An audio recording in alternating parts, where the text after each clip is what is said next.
treat, baby. Your mom should have. All right.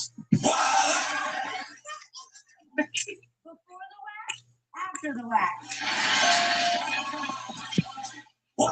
Your whole demeanor, you know it's really stressing me.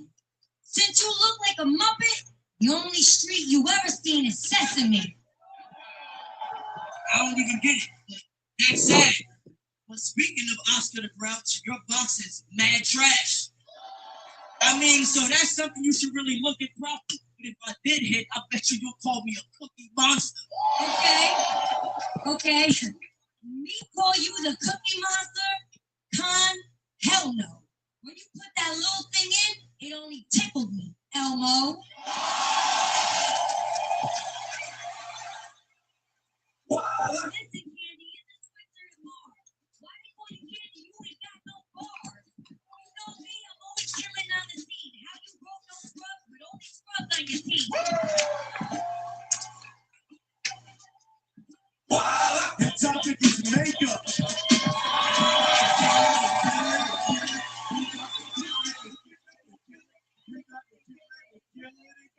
When I'm laid up, there's something that's scared. Girl, I got hair and clean underwear. Clean underwear, but curling ain't working. Without your makeup, you're a different person. A different person, I'm in that shopping. Gonna look at my lips, find your faucet popping. Your lip gloss is dropping, but you did it thick.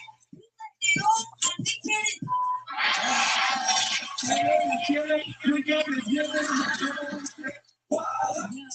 Yo, I'm like Sharon, you can never hit that. Your is small and white, it reminds me of a tic-tac. And Ren, I'm really sick of all your chatter. You protest every day like Fat Lives Matter. And DC, your sex is buns, cause the DC stands for Girls Don't. Damn, okay. Well, she ain't say nothing about me. Justina, please, you can never be me. You ugly in person, thank God for IG. Your man keep calling, I ignore his calls, cause I can never date a who like bitches with.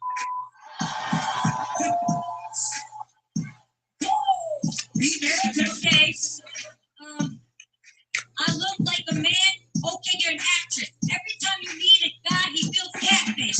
I love to put a bitch in a plate. Yeah, I got it. Go and ask your mama.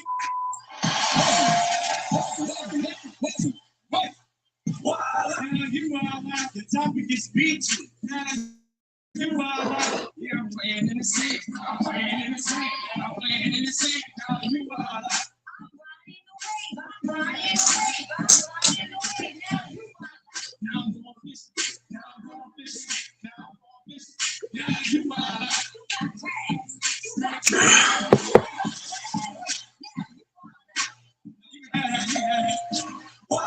It's Brooke and Justina. Y'all are just passengers. We go through a Valentine's Day massacre.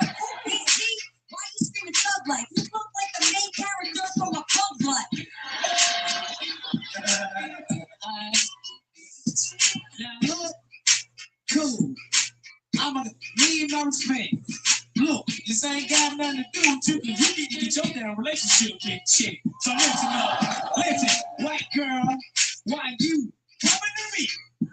I'ma tell you right now, your ass is ugly for that. DC, the truth is, I think that you a bitch. Atlanta, you look like an alien from Lilo and Stitch. And one more thing, cause the Nick on being great. And you look just like a former, cause you only deal with chicken eggs. Listen, what you talking? You need to take that back. Like it's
Dominicano, you're gonna take it all like Donald Trump. I'm gonna break through the wall.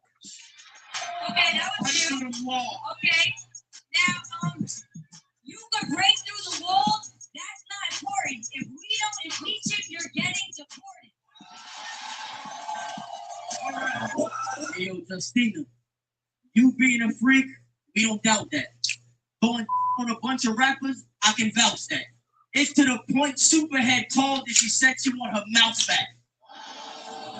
It's funny you mention rappers, because I really think you got 0 bars. If having sex was like Uber, I would rate that 0 stars. All right, Justina, you be having a lot of groupies. I mean, dudes be smashing through your liver.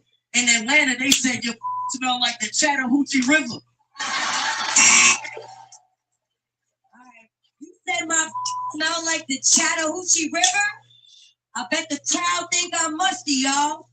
But I seem conceited, but I'm out there on full and industrial.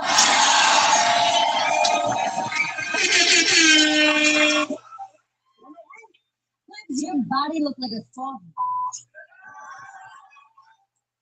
Justina, look at your knees. Your knees look like a baby face on the sonogram. Clinton, you're so big, you can use 285 at the back. 25 north, 25 south, 25 east, 25 north, 25 north, 25 south, 25 east, 25 north, 25 south, 25 north, 25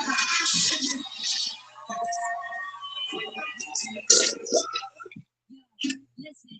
Hey, yo, B, you know you can't move me. You look like one of Genuine's leftover rupees. And in there, you only gangster for fun. I bet you clean your teeth more than you clean your guns. And DC, your girl, she might choke, but Genuine had a hit in all of them high notes. Oh. Yo, who's up? This my boo Phil, and I'm also spoiled. He love his baby girl, cause I'm also loyal. Now he got me pregnant cause he wanna have kids. When the baby come out black, he gon' know it ain't his. All right, Justine. You ain't got no ass without a trace. The only cake you got is that on your face. Okay, check it. Okay. Huh. I'm like, Zoe, you shouldn't try to rhyme, cause you look like a bootleg Ty Dolla $ign with a lot less money and a lot less speed, but a lot more scrapes, cause yo, you've been on their knees. Oh, shit. Yo, I'm like, Justina, you gonna need some help. You up here looking like a sleepless elf.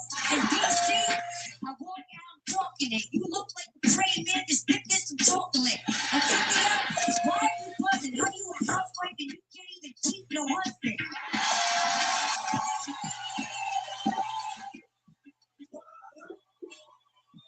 Yeah, and it goes like this. Okay, my service is impeccable. They say it's outstanding. Are you prepared to help in an emergency landing? Don't even ask how high I was. If you act right, you might join the My Hot Club. Yeah, right.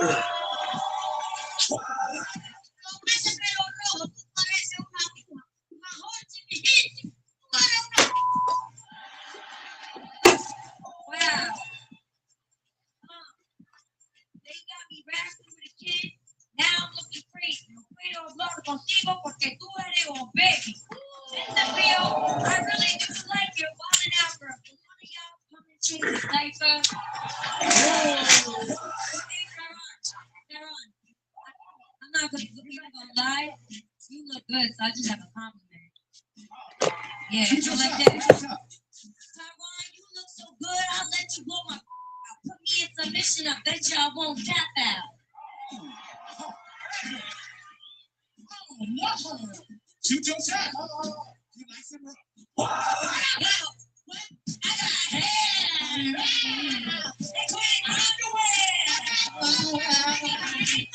Look at the hang time. Look at the hang time. They can put it in the fire. Alright, and then I have a little fun. And I know he gonna respect you. Cause I got the best edge. There I was, sitting there trying to be flirty, and I took her pants off, but her underwear dirty. I didn't have a thumb for if you want to credit.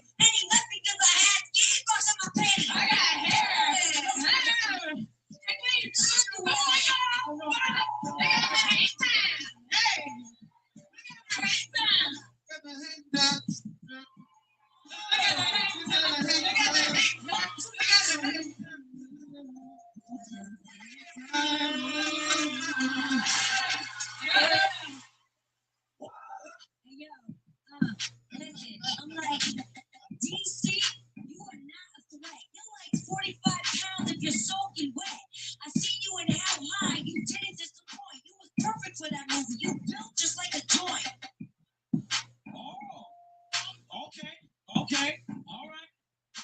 I'm built like a joint, yep. I'm over tab. Your turn all came from rehab.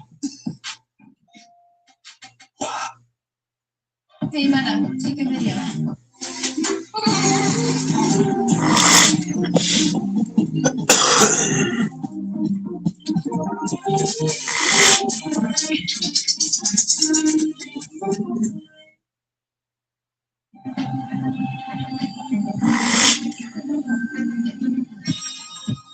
Stop and savor the strawberries with Haagen-Dazs. Take your sweet time. That's Dazs. At Planet Fitness, there's a number of ways to get strong, and they all add up to one membership. The Planet Fitness Black Card. Access any location, bring a friend anytime, and recover in the Black Card spot. Get the PF Black Card for $0 $29.99 a month. No commitment. Offer ends July 10th.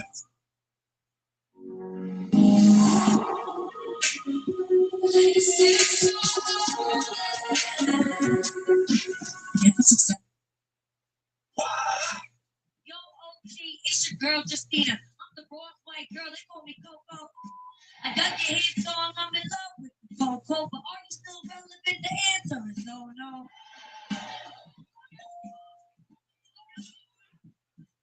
Come on, Justina, huh? You say you dope, but don't toot your own horn while I now save you from doing that white porn. Look, Teresa, you know you can't run with me. You choke like you sipping flat Tommy tea. It's crazy. Your stomach got so many kids, you should get paid to babysit. I mean, she's a lot. That's just the key to what you think. The battle is G-Eazy versus Eminem. Eminem, your first album sold 10 million records. In 2001, you was too sick. But your last album flopped. So that just proved nowadays you couldn't sail on a cruise ship. Oh, your career on his last lifeline. I don't care what they got to say. Your reputation almost dead. You don't really need your friend Dr. Dre.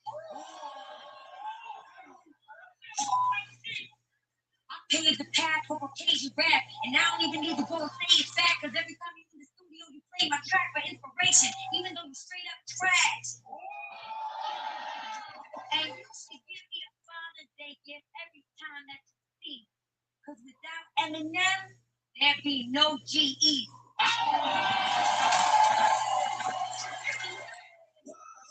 In this movie Get Up, you know it's gonna backfire. I'ma roll this marshmallow like he had a campfire. One marshmallow I would never taste. You only wear that mask to cover your ugly face.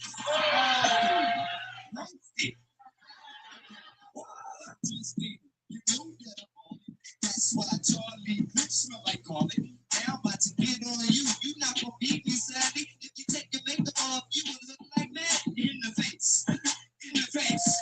In the face. In the face. Hey, yo, swag, you know you can't touch me. You don't have to do anything to look like that ducky. Killing you, you know it's not fun. Why they call you swag when you don't even got none? Me and you, that's a lyrical slaughter. You could be somebody's son and somebody's daughter. Take a little duck ass to the back, swag. Your topic is TV shows. Pick up and kill it and kill it and kill it. Erica, Nana, now this is my house. Y'all know the slogan, can't handle my mouth. Handle your mouth? Okay, that's like, they know my slogan, you're damn right. You damn right. I'm so rich, got the whole world up in my bed. Up in your bed? Okay, you frontin'. They all just wanna know, who is you? Who am I? Y'all wanna know. Let's not forget love and hip hop, the most popular show. Popular show? I got my doubts. We know the best show is Ball. You got to kill it. Hey, girl, you know I love you. Every time you come around, Psych, sit your little dirty ass down. Okay. Look, Roy, you ain't spilling up heat. I would tell you you suck, but you can't with them buck teeth. Shelly say you spit, I don't want no parts. People fall apart and look like they're having an argument. Meaning, how you a housewife, but there ain't never any peace in your house? I know why they call you Nene Leaks, because you got diarrhea of the mouth.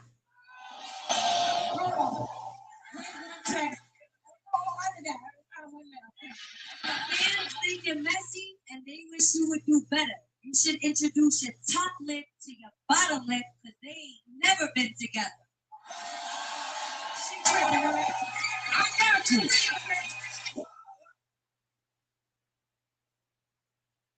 Normally, when we have on our wildin' out costumes and wardrobe, I feel like I'm very covered up. But today, I feel like you can actually see my true figure and how thick I really am. And all this cake batter. You ain't got no damn ass, girl. You got a little see-through, and we see right through your ass.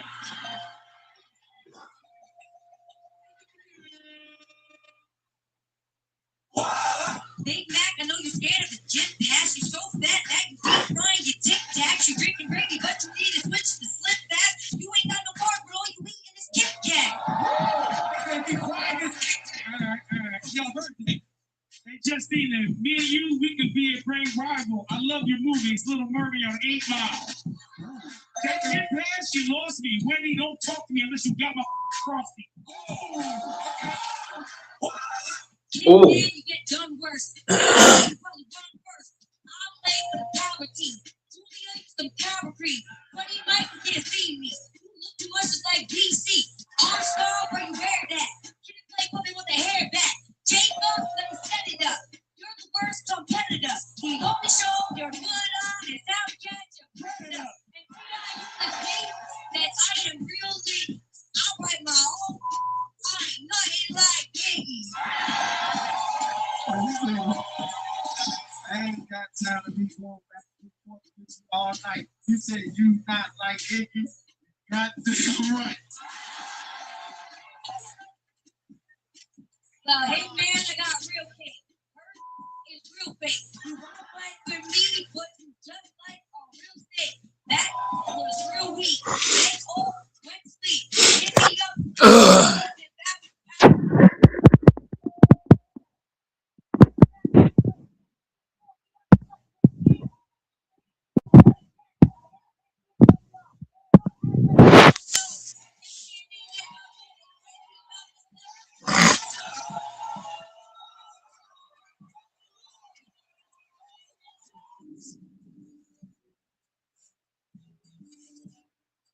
If you guys want to see more Wild Out videos, click right here and be sure to click that subscribe button so you won't miss any of the craziness we got going down. Hit that subscribe button right over here.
Erica, you know I like you a lot, but we know that you came up from being that you want to stay trying like you really got talent. That's the true definition of a Bow Wow challenge.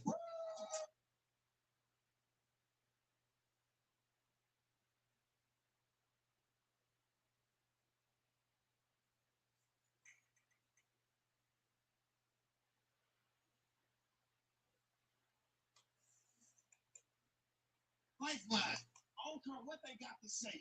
Your reputation almost dead. You gonna really need your friend Dr. Dre. I pay the tab for Caucasian rap, and I don't even need to go and say it's fact, because every time you in the studio, you play my track for inspiration, even though you straight up trash.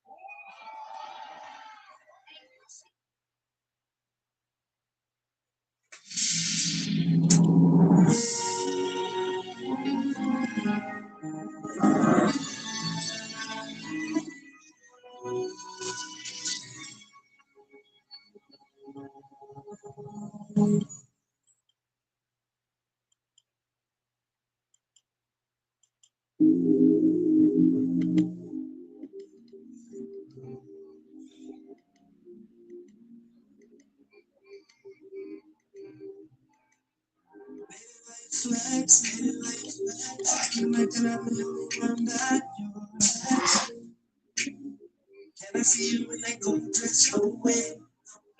I just wanna give you all this that you're excited.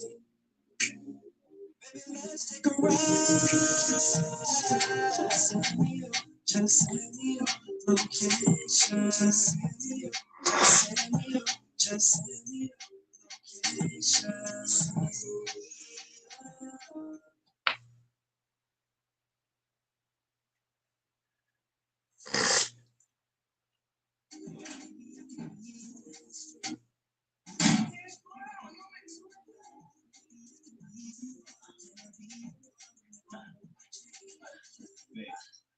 Hell no. You said no sex until we married. And guess what? We're married now. It's been 2 more motherfucking months. That's what I'm here.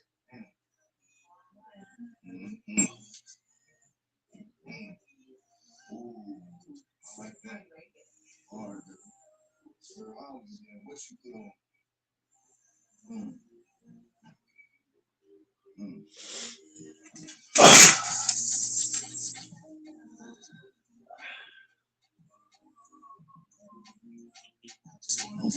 Hurry your ass up, girl.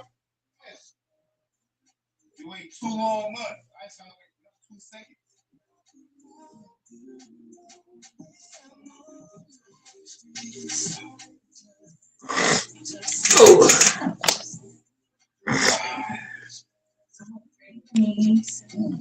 I am.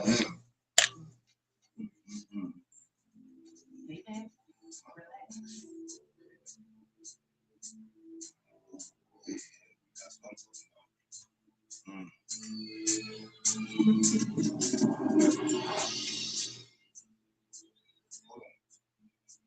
Not shooting.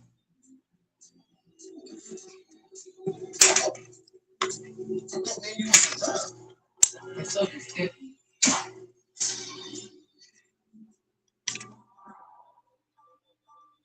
Why I always fall in love with clients?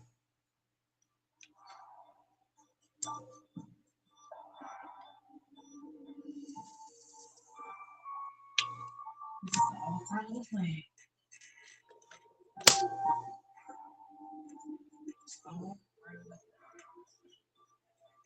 First, we had Miguel, the chief. He wasn't ready. But we were.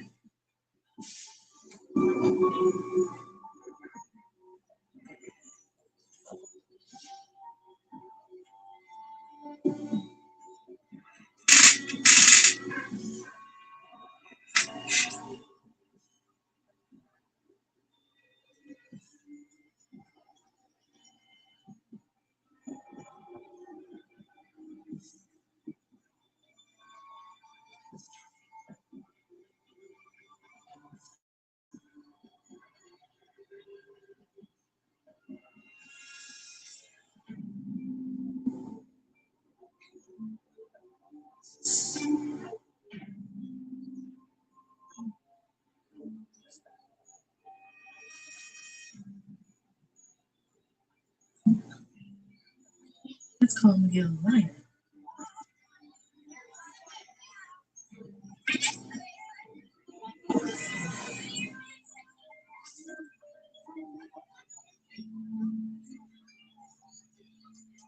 I gotta take this call. Give me a second.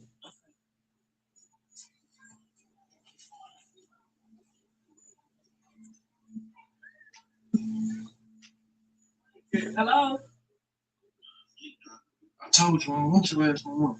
Stop calling my phone. Hello?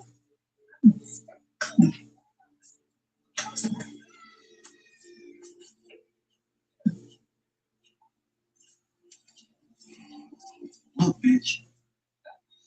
Stop shit. Oh no. Tell your date she looks really nice in that black dress, and she's killing that purple lipstick.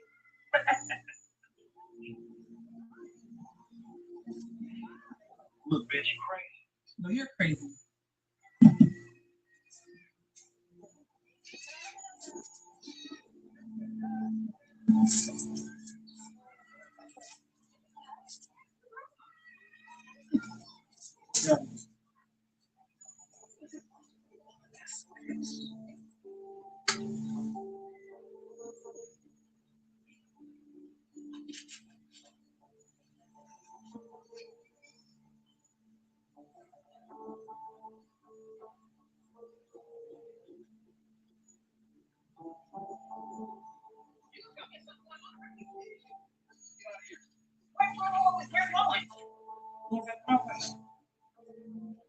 The same place you took God? How the hell you know that? You crazy too?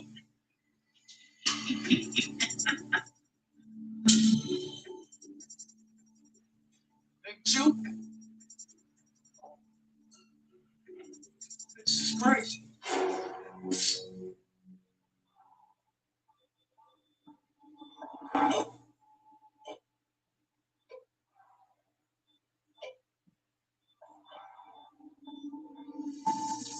Am I really starting to like you?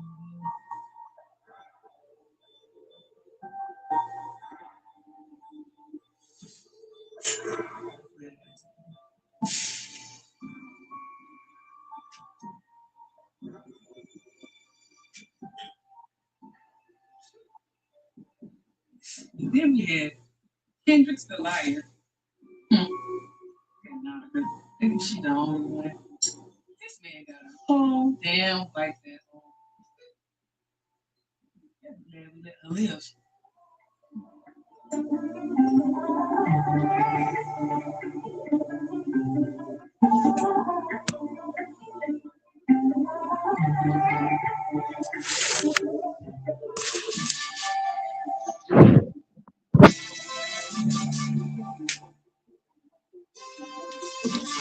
Octavius made in the building. The big dog. Octavius motherfucking made. That's right. So, what you got there? Girl, I do this little thing on my TikTok, and it drives me crazy. All right, then. Oh, I can't do that. I love these. They're amazing. Oh, you do an amazing job every time. Even though you're new here. I'm just saying, girl. I'm gonna give you a huge tip. Cash? Yeah. Welcome to Renee Moore Beauty Bar. What can we get for you today? I'm looking for a pedicure and booster. All right, cool. So it's going to be like maybe 30 minutes on that pedicure, and then I'll go ahead and get you over there, okay? All right, cool.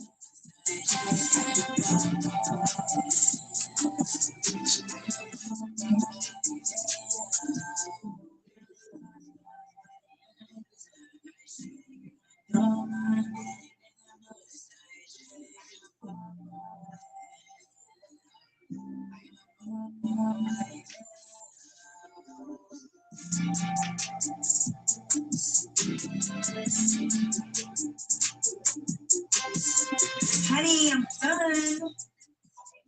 Favorite color red. They look good.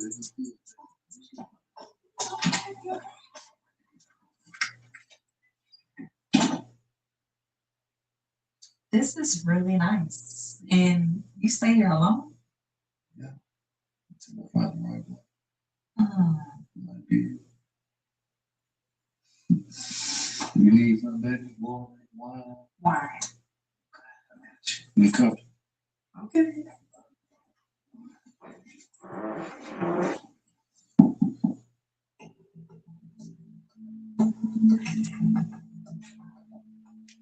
God damn.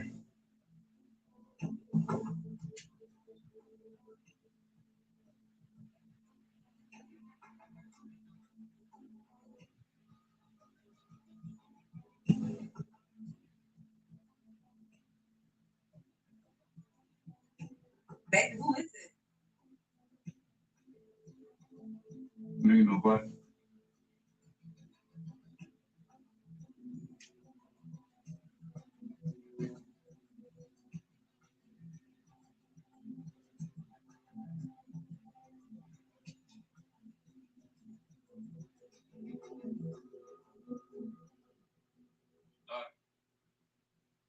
Nine. Where you go? You a motherfucking liar. You bring all your bitches here. Nigga, tell her. Tell her about your wife. And all the bitches you bring here. It's your brother shit, nigga. What are you talking? Nigga, you what the fuck? Hey! Tell her what the fuck your wife did. Tell her it's your brother shit. My wife is free. Bitch, you a motherfucking liar. I told you the truth. You let it go. Hey, take that back, son. Oh, are you legal? Get that hoe you back.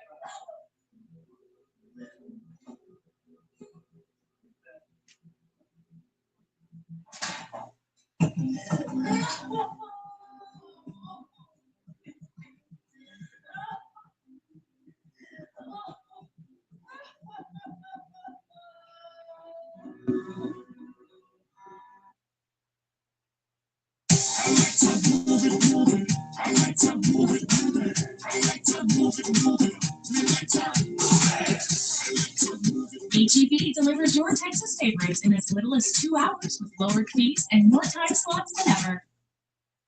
A fresh start calls for better sound, sharper picture, and smarter tech. At NFM, discover the latest electronics. Shop TVs, soundbars, computers, gaming equipment, and more, all in stock and ready to go. Find endless options and great prices, only at NFM. Dive into Visible. It's unlimited 5G data for just $25 a month. Powered by Verizon, America's best 5G network. Plus unlimited hotspot. Free wireless service for half the cost. Visible. Live in the know. Cash App has very much helped me save my money. So when I need it, it's just there.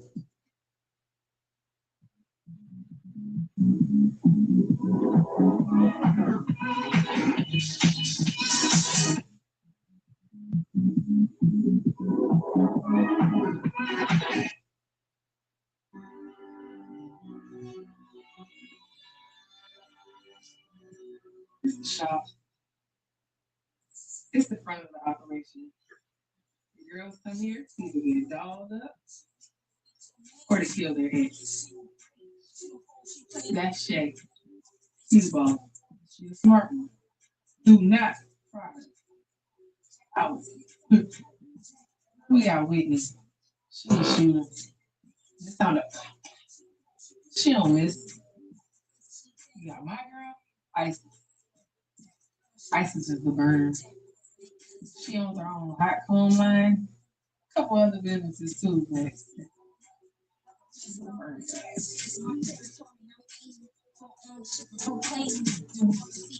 Look at Jordan. Jordan's just so better. She don't give a fuck. She gonna cut a bitch from ear to ear. Me? I'm down in the gym with that. Got little weak thighs. But baby, I ain't shit you wanna fuck with. Jordan and I, we don't really work directly on the side. We what you call floaters. Hell yeah. That little money I paid y'all ain't shit. Since he gone, I got everything. I even got a friend who got a man property fixed too. That sounds like my type of party. Mm-hmm. I'm gonna need some details on that. I got him covered. Let me just say thank you to you and your team for helping me out with my little problem. It's a pleasure. Mm-hmm. Honestly, he been dead to me for years. Most are.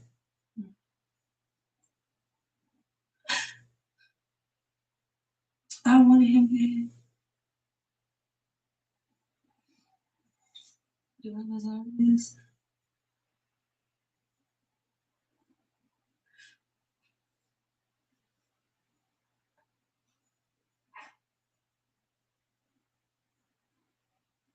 I can't thank you enough. I mean, he was getting on my last nerve, but thank God. So I'm grateful for you and your team for what you all have done for me. We're good at what we do. Definitely. It was a pleasure. I appreciate you.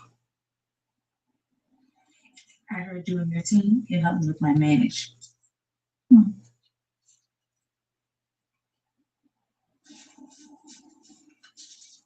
might can work something out with this deposit. Thank you. You know, I love my husband. But I told him, kill him.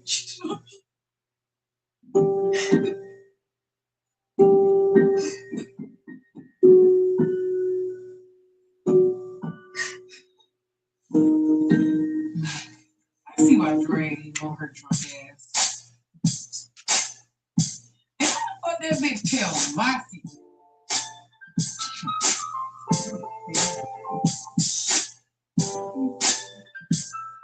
Welcome. Sorry, we aren't taking any walk-ins today. I didn't come here for a hair appointment. I came here to speak with Shay about a private matter.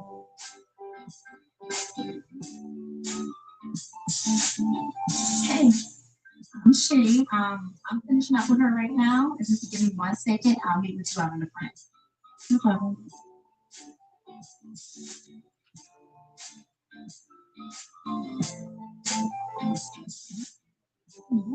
Y'all back to work.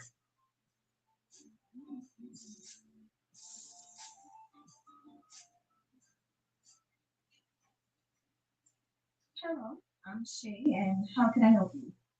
My name is Stacia. I was advised that you could help me with a problem. Okay, and what kind of problem would that be? A man problem.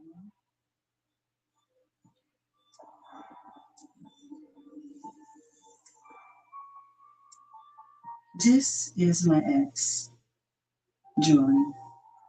I want him gone. And when you say gone, what exactly that you mean by gone? Aren't you Shay? The one highly recommended from Joyce Johnson from ACI? Yes, I am Joyce. So why are you acting new? I want him gone, as in dead. Why exactly do you want him dead? Let me tell you a little bit about my ex, Jordan. He's fine. He looks good. He has money, but this man has hurt me deeply. But I can have the deposit transferred to your account as soon as you agree. And the balance as soon as the pastor is preaching at his funeral. That's all you need to know. Now, do we have a deal? Well, we got a deal.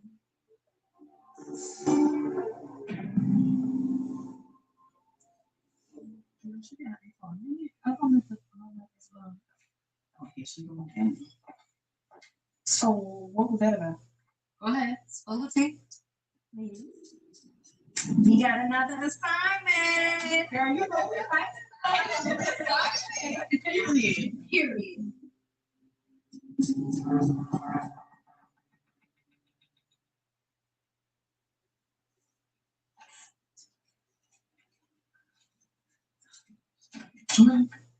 Okay, where's the body? He on the bed. Yo, I done told your ass you don't gotta do all this extra shit. That nigga should have been gone a month ago. I'm sorry. Nah, I got you this time, but next time I'm gonna offer you myself, Daddy. Don't tell Shay.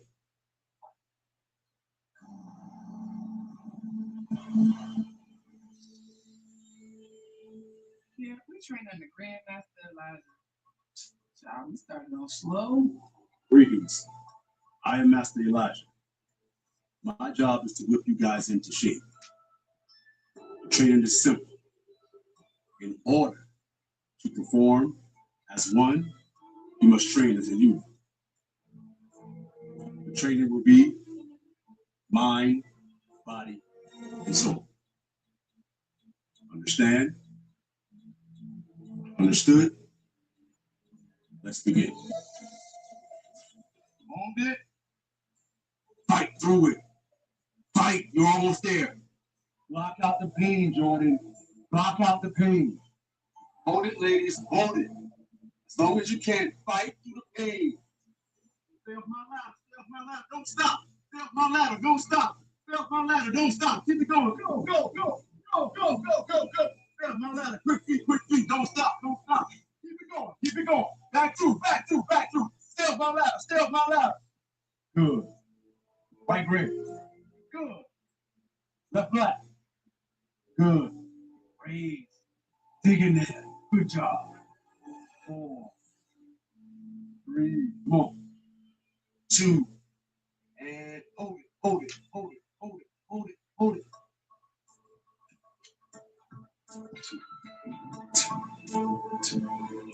Good rhythm. Right now, we ready for anything. These my sisters. I wouldn't hurt them. Nothing in the world. Unless I had to.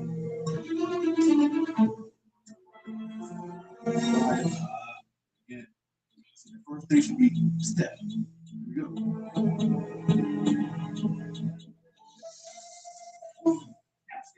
That's it. Yeah. Bring it up.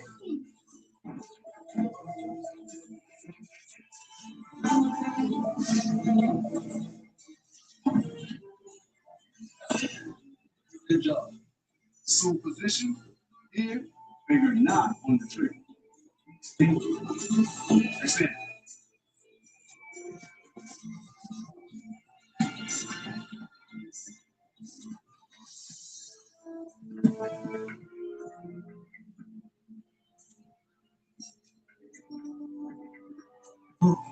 This is how I start my another man I like. Gotta kill soon. Tragic. She's nice. But she ain't me. Man, he tried to play me. Yeah, he gonna die. What a way to start.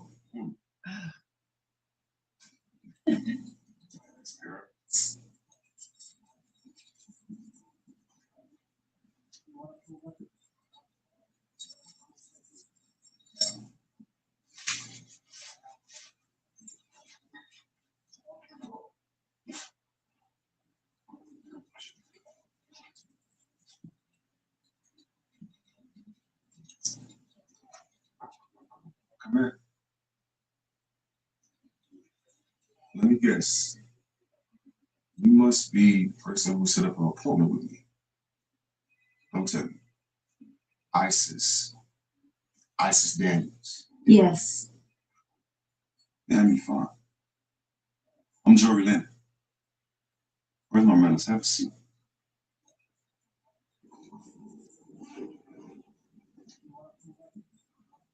You have to excuse me. I wasn't expecting to see such a beautiful woman like yourself. I can gladly help you and your husband find a new home. I don't have a husband. Okay. Let's dive right into it. So you're looking at the Weston, which is a 3-bedroom home in Winston Hill, right? Yes. While I have the money, why not? Hopefully when I find the right man and want to start a family, I'll already be ahead. I agree. That sounds smart. So let's see, you're already looking at the Weston, which is a nice home. So if I can ask you, what's your occupation? Well, I'm a hairstylist, plus I have a hot comb line business that's currently taking off. Wow. Entrepreneur, huh? Well, Ms. Daniels, I can definitely show you the home, but only after the lunch date. Are you asking me out to lunch? I am. You gotta eat. I gotta eat. We both can eat. My treat. I would say breakfast, but I have a meeting tomorrow. Well, if you're treating, I can't say no. I have your number saved, so let's say I'll text you around about 11:30. Call me Ice. Well, I just be looking for my text message.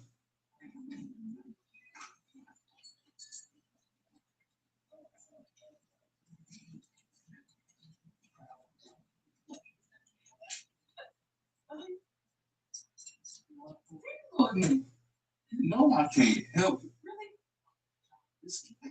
I love you for that. Whatever. Stay. Come here.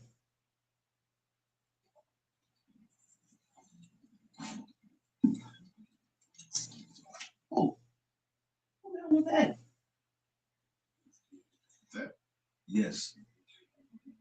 That's Isis Daniels, 27-year-old hairstylist from Charleston, looking to buy the Western. The Western? The Western. Hey, so that means she got some bread too. She got two things I need. Bread and legs. Here you go. I know, remember, Stisha had money in ass too. I didn't worry about that crazy chick. Man, I ain't heard from her in 3 days. So in my mind, she got the end. Move on, move on, move on. See, ain't nothing too good to do, man. You know how we do it. Exactly. Keep doing what you're doing, man. Hop on, play. Hey, hop on, play.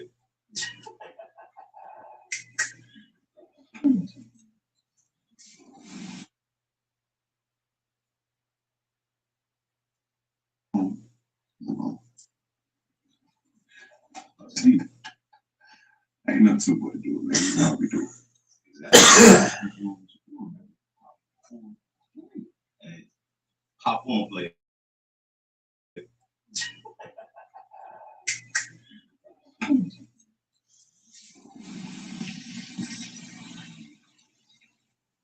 I'm trying to lock in this deal as quickly as possible. Oh, yeah? Yeah. You got the right person for that. I told you about me being single. Are you in a relationship? Nah, I'm single too. She said I was in a real bad relationship. She was toxic. She was crazy. Total nutcase about race. Huh. You are charming. I can see why you would find your ex-wife. Thank you. It's not talking about it. It's talking about me and to know you a lot better. Okay. So tell me about you. What you like, what you don't like, what's your career, what you got going. If you're solid and decide to have home life, probably branch out into other stuff. Sounds good. Yeah. Sounds amazing. It's beautiful out Yes, it is. there. Boy. Sounds good. It's all right.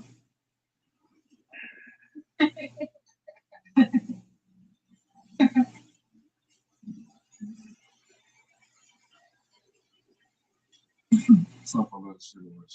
Mhm. Maybe more sweet than you. I'll say most people. I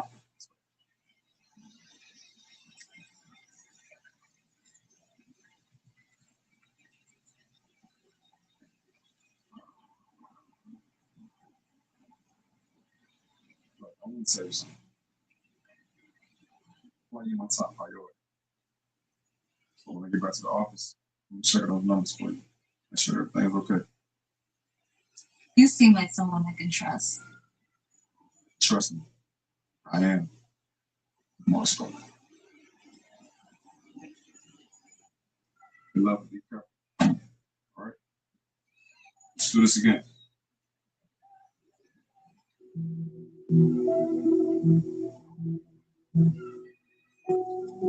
I got his phone and his info. Easy peasy.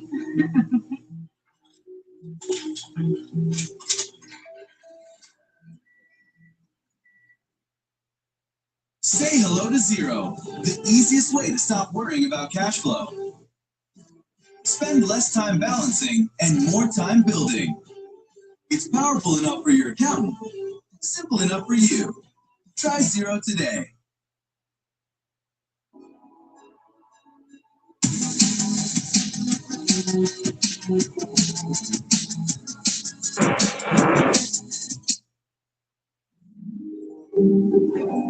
At first, she thought it was a coincidence. Turns out,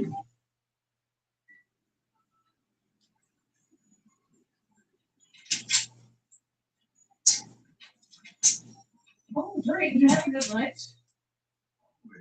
Awesome. Mr. Shaw and Carrie are already waiting for you in the conference room. Yeah. Yes. Like Mr. Shaw, good as close today. Like that. Period. Oh, Mr. Honey, you dropped your phone. Not today, babe. Look, they the boss, babe. Mr. Shaw. I'm ready. Who we looking at, fellas? So as you can see right here in front of you, Mr. Shaw, you all have one contract. Contract basically describes the details of the building, land front. As you can see, the first building is 25K. Second building is 32.5, which leaves you a total of. Okay, so this right here, this is my walkout, right? That's all you. That's all you need. You got 2 Empire New State. Can't be a deal. So only nothing to do with the building. The building's fine, everything ready to go. Already clean, man. Talk about. Thing we didn't know is what you want to do, Mr. Shaw. Fellas, look, we got a deal, man. Oh, man. Okay, first class. You got me there, first class. Well, Mr. Shaw, it's been a pleasure doing business with you. Indeed. Before I get out of here, I want to introduce you to my wife, Shantae. Oh, God. Very. Yeah, I know. Shantae. Yeah. So I did a little thing, right? What? You know those 2 buildings you've been looking at? Yes. No. Oh, you know what? Thank you so much for helping my husband. I told you. And listen, if there's anything I can help you with, please give me a call. Thank you. Let's go celebrate. Yes. Maybe I can.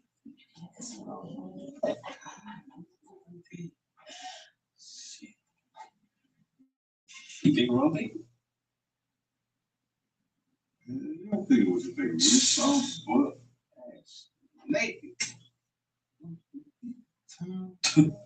Nah, I'm thinking about them signing a contract. Get all that. Contract. Bro, you see how much we make on this? Come on, man. We get one more of those. Hey, Aruba for real, bro. Shit. Mr. Shaw. Sorry. That man could turn the pennies off anyone. I'm guilty.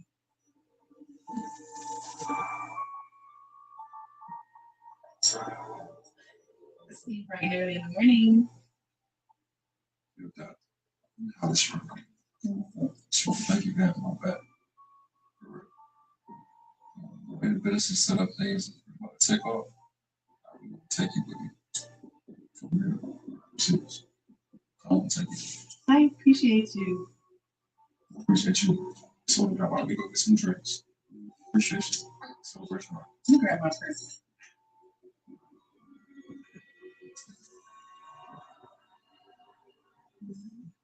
I got something for you. Mm-hmm. You want to rub it? How bad? Girl. I'm so lucky. I mean, properties, amazing husband. I'm the luckiest woman. You gonna take care of me later? You promise? I got something special. Mm-hmm.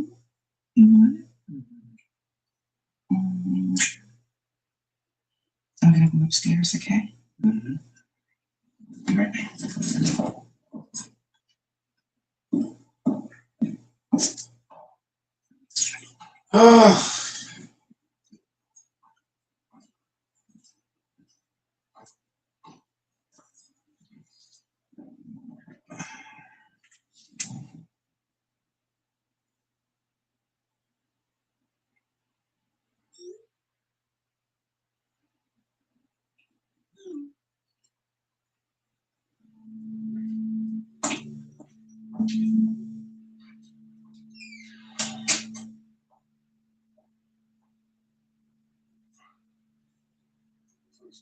Hello, Jordan.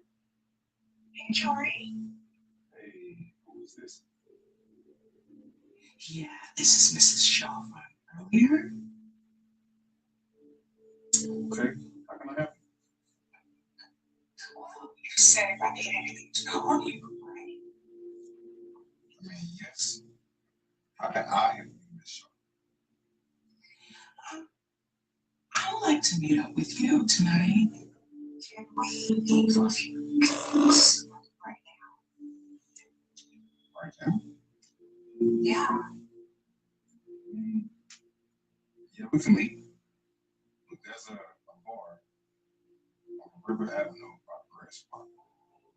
Okay. Well, listen, no, my husband's not coming, so I want to see you alone if that's okay. That'll work. I'll get you there. Okay. Yes. I'm on my way. Maybe in 15 minutes.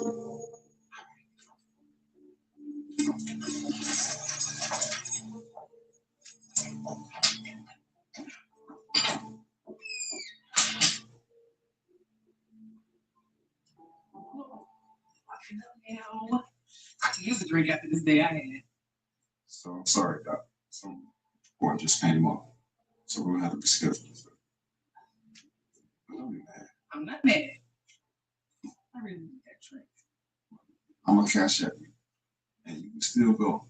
Just tell one of your friends wish you one treat. That was. Get out of here. Shouldn't lock up. Things security. I promise you. That's your girl. Sure. Don't forget that cash out.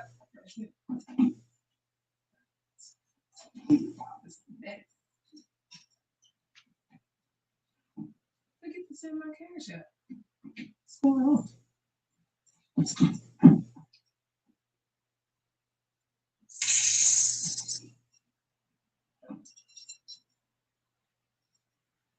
$20. Not send me a fucking after you just told me how much he appreciated me. $20.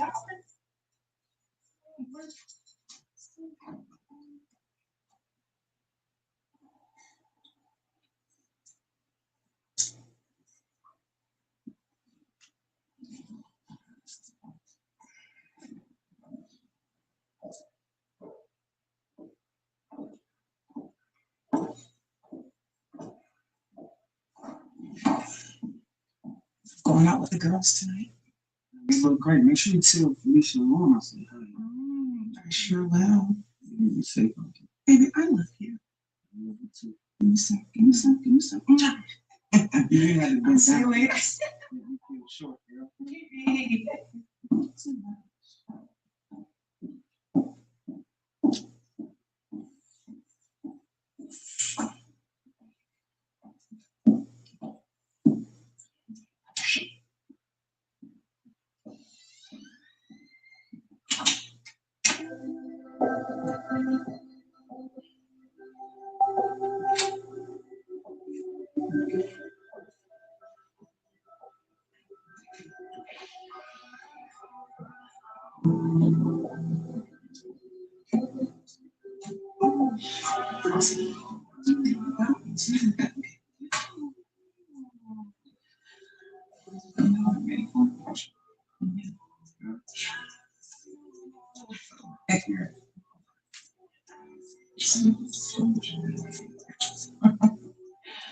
Oh, get on in here with your fine stuff.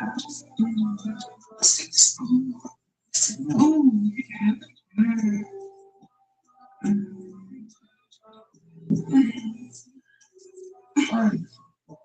You like it?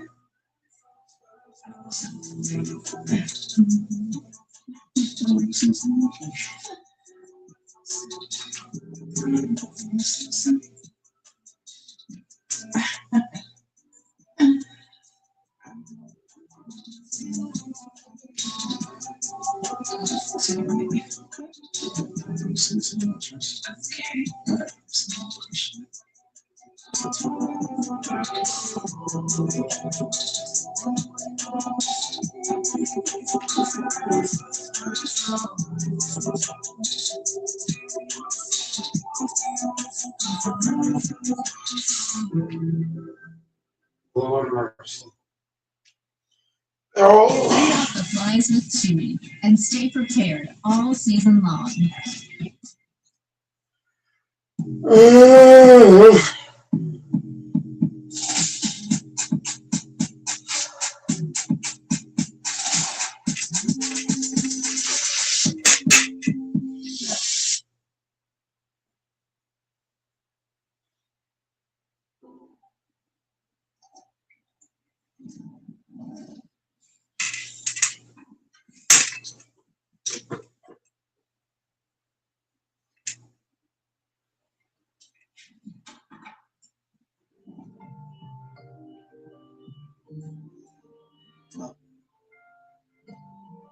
Are you outside? Go. Okay.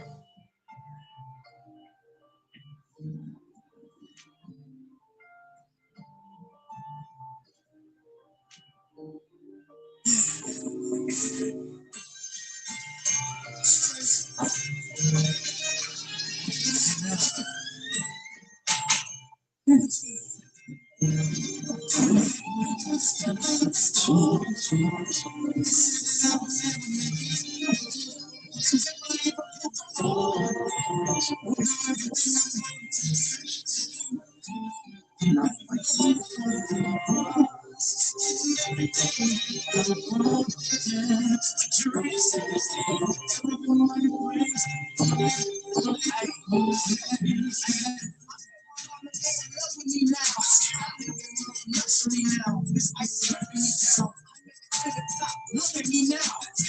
Come on, come loud. Start looking at clouds. This week.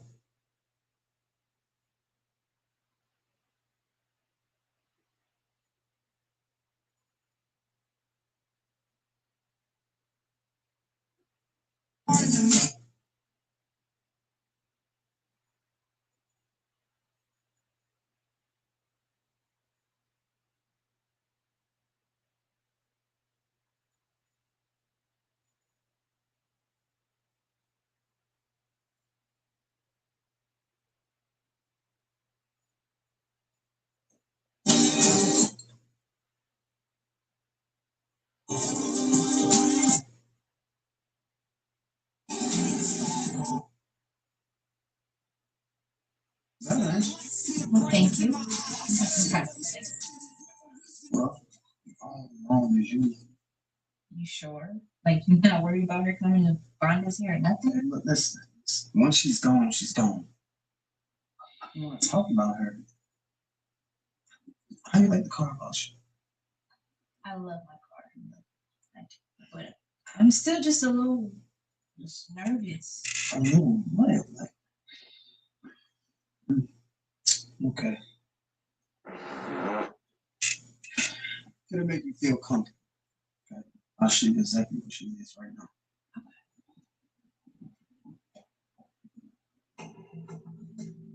Well, where is she? Where is that? Not where she's supposed to be. Is she here? Stay right here.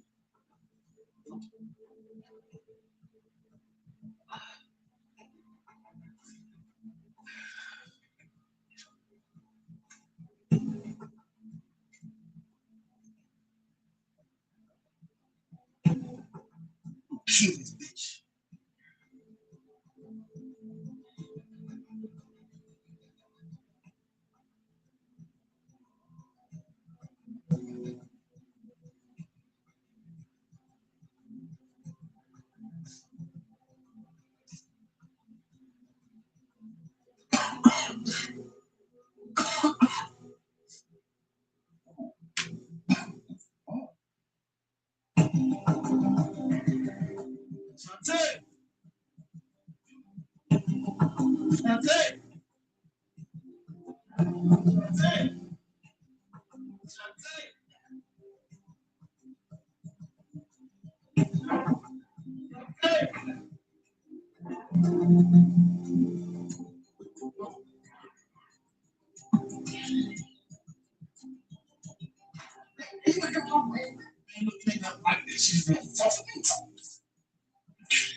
Football always works.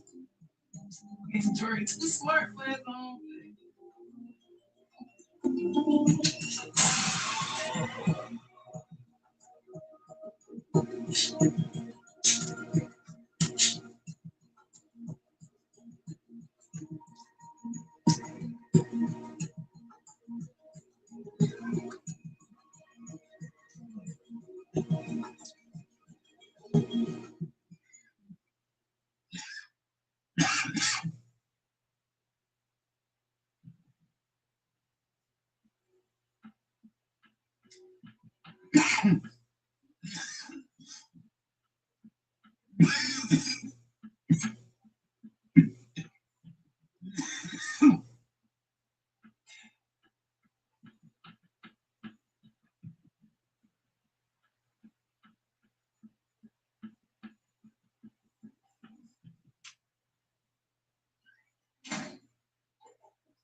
So, what are you doing here? We're Here to celebrate the death of my ex. No. No. You do not need a thank you. The payment was enough. And Dottie. This would be a special day for her too. What about Dottie? You know, Jordan was my man. He was Dottie's man too. Wait, no, she wasn't Dottie's man. Jory was man. He was my man. She was.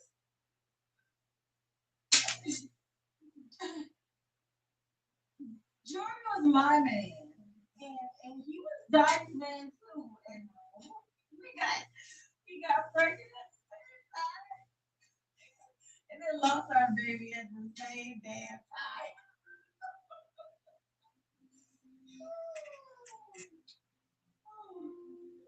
And she got HIV from Jory.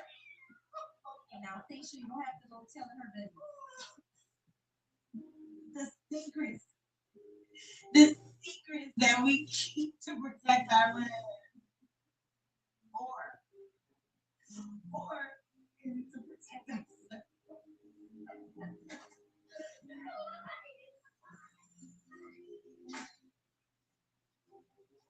Oh, yes.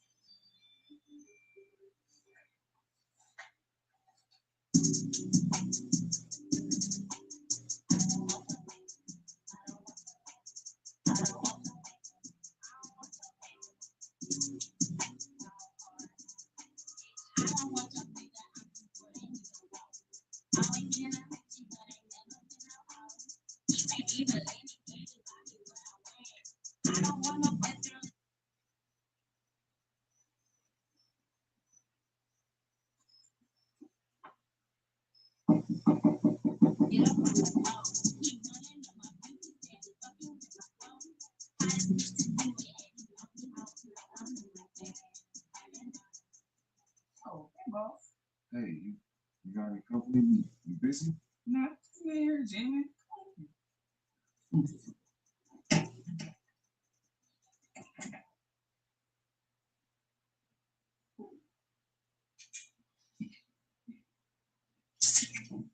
What you drinking on? It's strong. Sure. Nice. For you, shot. Please.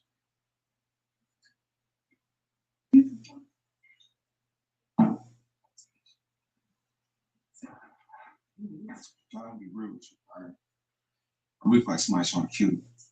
Stop playing. Anybody's trying to kill you. I'm serious. I'm in a trip. That's how serious.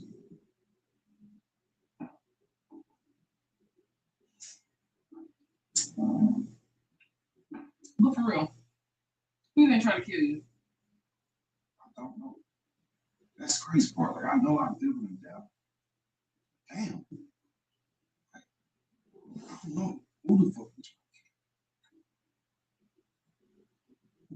Really trying to kill you?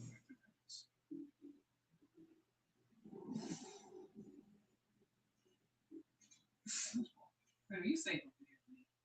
sure? Yes. Say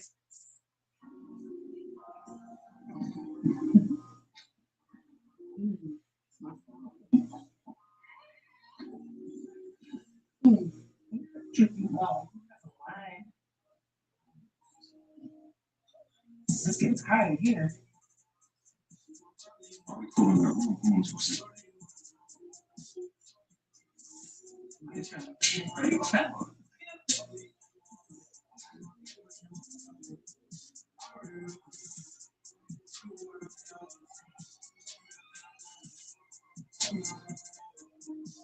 the first time we met some bad. We running on them. That's a little. You did show up in the house. Is that a problem? I should be on more goodness. You know everybody. Not me. Talking. Maybe in like.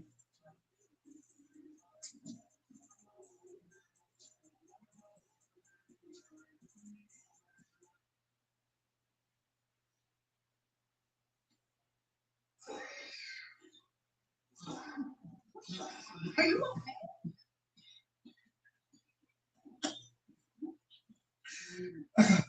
She was with another man.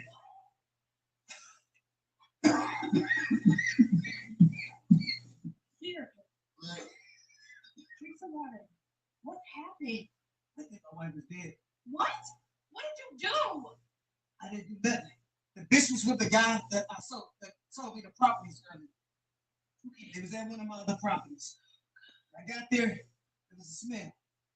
Drink some more water. I don't know what's going on. She was laying on the bathroom floor. She wasn't breathing. And you didn't even check to see if she was dead? And the smell was poisonous. It was too strong. It had me choking. And it do nothing. He got away. What is going on? What are you talking about? Here, drink. Oh, drink some water. And what is going on? I couldn't take it. Yeah, I had to drag myself out of it. Yeah. Okay, drink some water.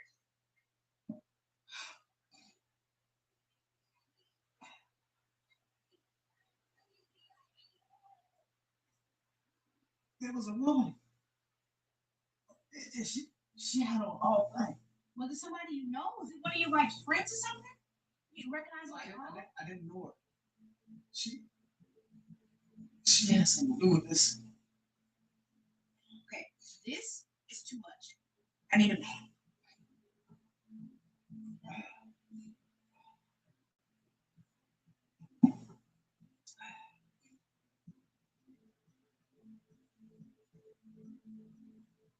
I didn't lock the door.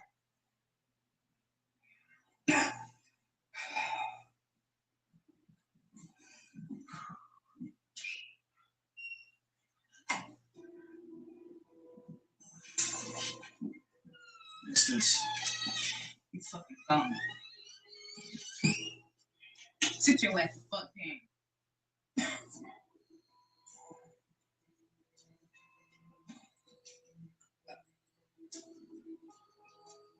I just want to know why. You fucking found me. No face, no fucking case. What the fuck?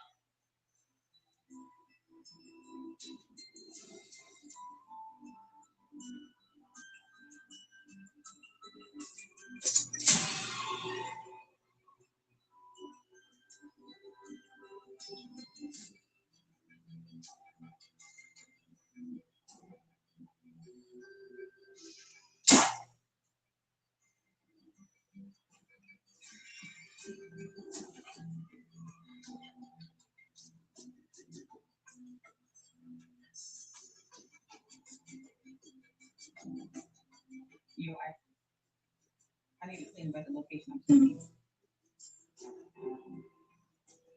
What? It's all right. Me and Jordan got it. I'll meet y'all at Dottie down. Yeah, he saw my fucking face, yo. All right.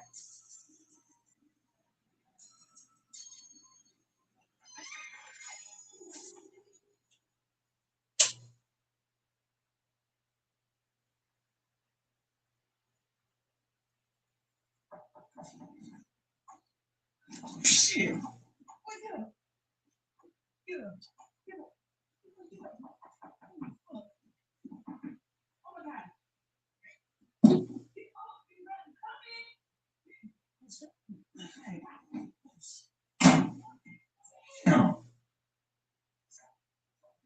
Oh,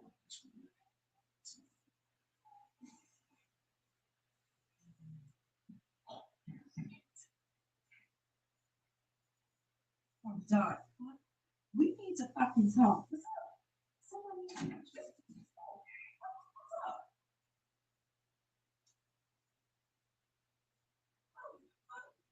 What's up? What up? I know about you and Jerry. Yeah, Rory. Did I not specifically tell you that you cannot mix work business with pleasure? What you talking about? If you was anybody else, your ass would have been dead. You and Jerry been fucking around, and I know it. Oh, you know. Yeah, I know. This would be for the case. Well, guess what? Our mission is to kill him. And when it's time, which is soon, he is gonna die. Yeah, you better know.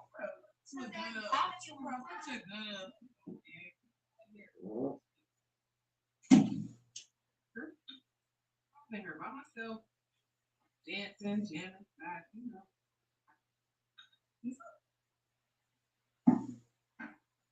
Yeah, I see.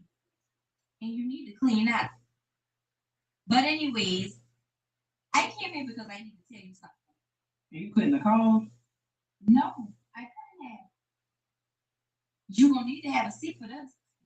It's okay. I'm okay, right? So, Look, it really ain't no good way to say this. But man, spit it out. I slept with a client. I didn't know I was gonna catch feelings. I'm sorry, Shay. it's not that. I get it.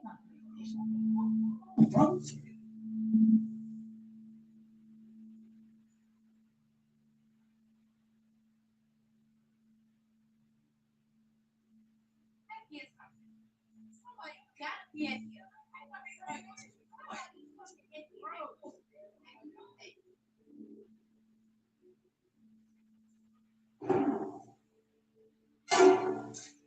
Shit, I got what the hell? You lied to me again? I knew somebody was in here, but because I trusted you, I gave you the benefit of my doubt. Yo, please, let me talk. Let's shut the fuck up. I knocked his ass out. As a matter of fact, out.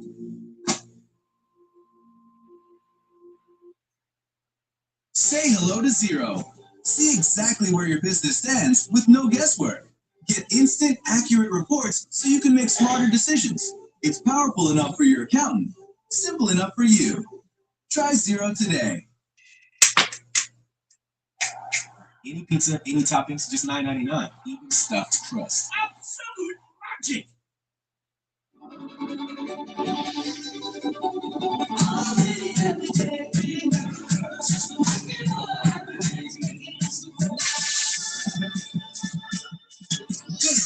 Joy in motion.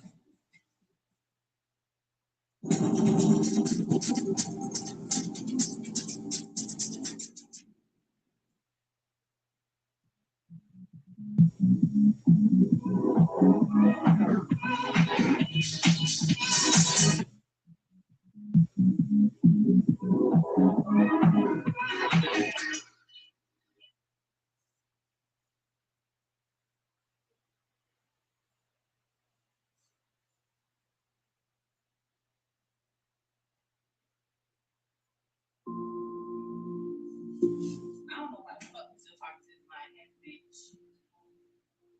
Cause I told you I was already fucking with him before we got thick on him.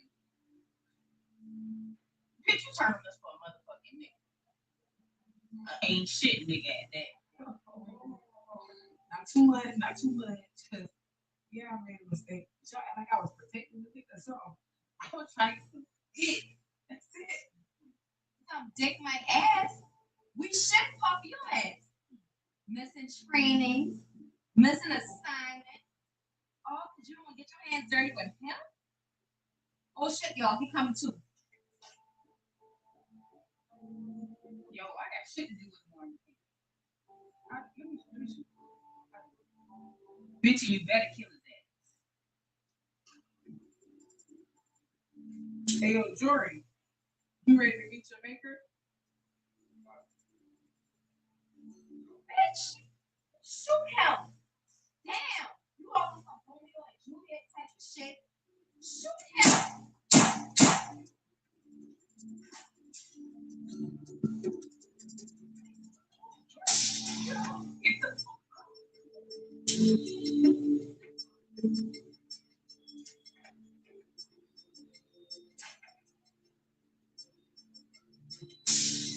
I really love you. Them bitches ain't dead. I shot them in their chest. They got on this. They didn't protect me.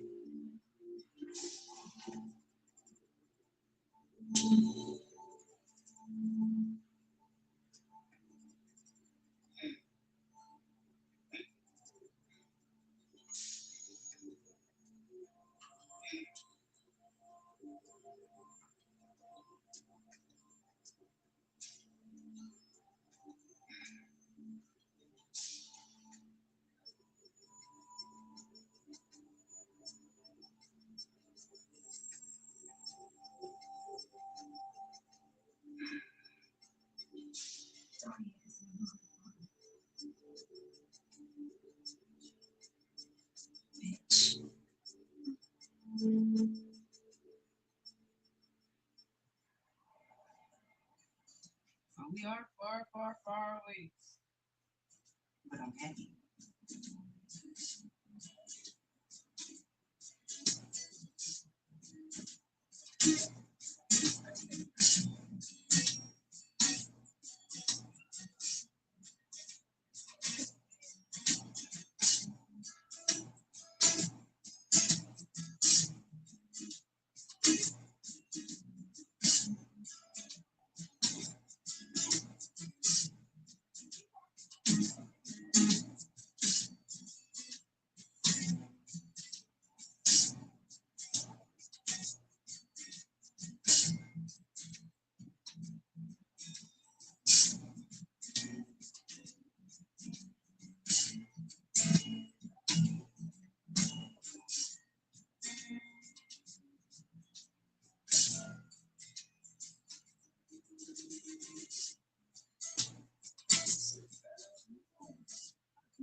Oh, God. Sorry, the water feels good.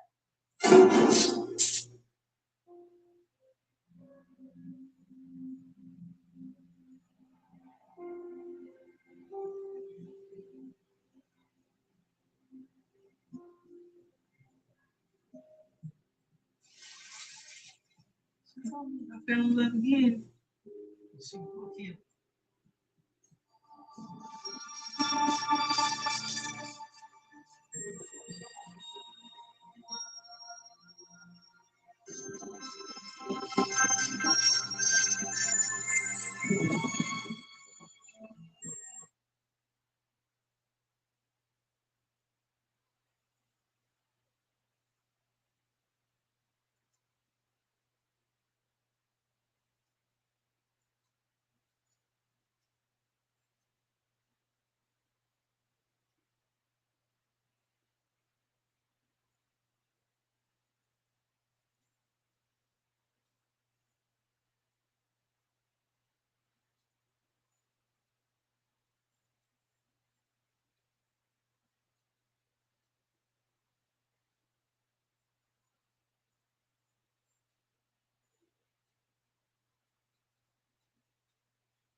Canva Magic Layers can turn any flat image into an editable design.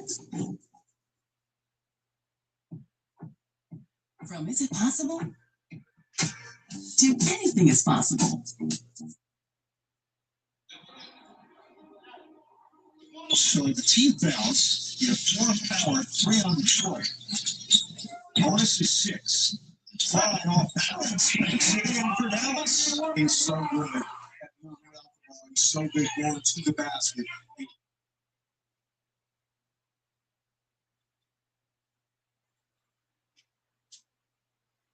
What do you think? There you go. Played against him in college and in the NBA. So great relationship. The 6th pick was a guy named Larry Bird.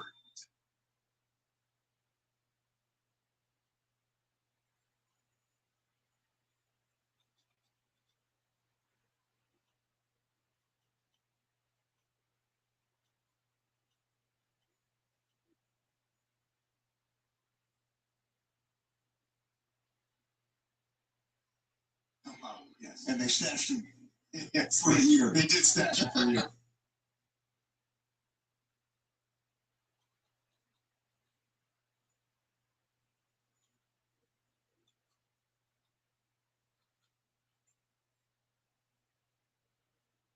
Get the shots up. That's just typical power basketball right there. Through transfer, spins, fires, no. Cut it. On the reset. Lights for cutting Klein. Ball clean for the basket.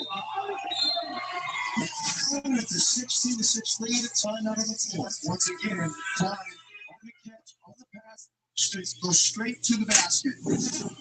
Dallas have their way with Detroit right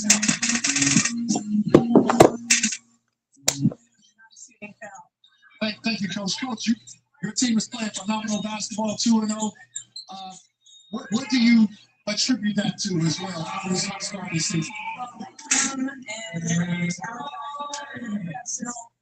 worked hard, and they're just disciplined to our game plan. Coach, I see coaching goes beyond just on the basketball court. I see you yesterday having dinner with one of your players.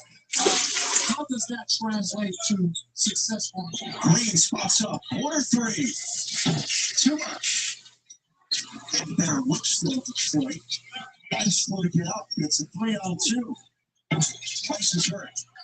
He's starting, and now play is stopped. And Glenn Rice Jr. is down. They get to the pretty bad fall.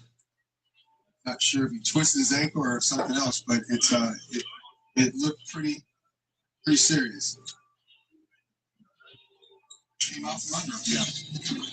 So Powell presses on. They're looking for a 3-0 start to the season. Draws a spin to his right and the finish with the right. He baited him, and then spun on. And then they're shooting some nice goal from Core had to shoot that because he didn't touch anything. The shot clock was going to run out. Stewart touched it. He lost it. Tucker denied by Monroe. He's open. He scores, and it's smart big three basketball by Monroe. If you play big three basketball, you have to be physical. Right here, it's a hard drive, a nice check. You got blocked by the basket underneath. Right here, look at this soft shot.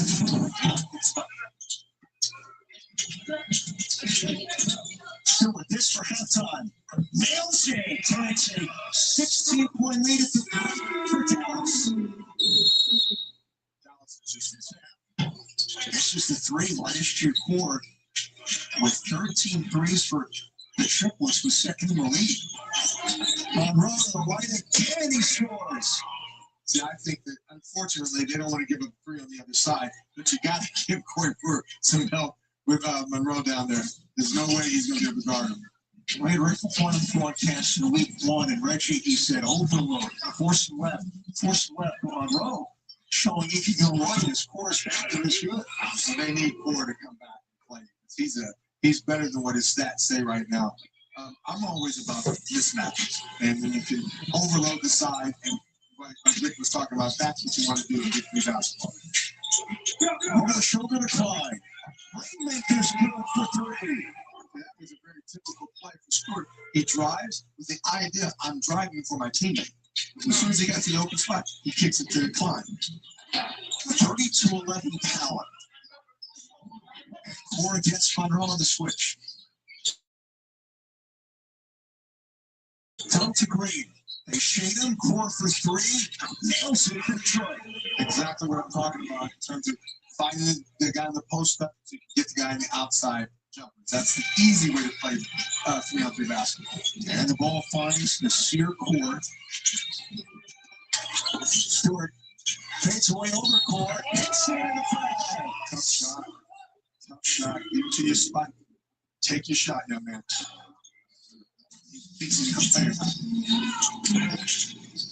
Monroe gets Green, former Big East guys. Georgetown, Syracuse. Monroe wins this battle, and Greg Monroe gets 10 points now. Greg Monroe is very good at filling the defense. He's added some wrinkles to his game. Here's Stewart, beeline to the rim. Bounces for Clyde. Fires. Knocks down another three. Stewart, Klein, Monroe, all in double figures. First one, no. Short the Core. Monroe for three. Side of backboard. Core with the cleanup for Detroit.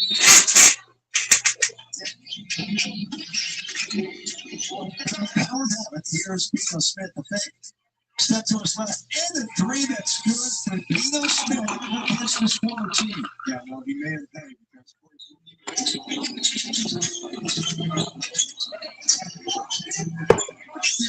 he made 17 field goals.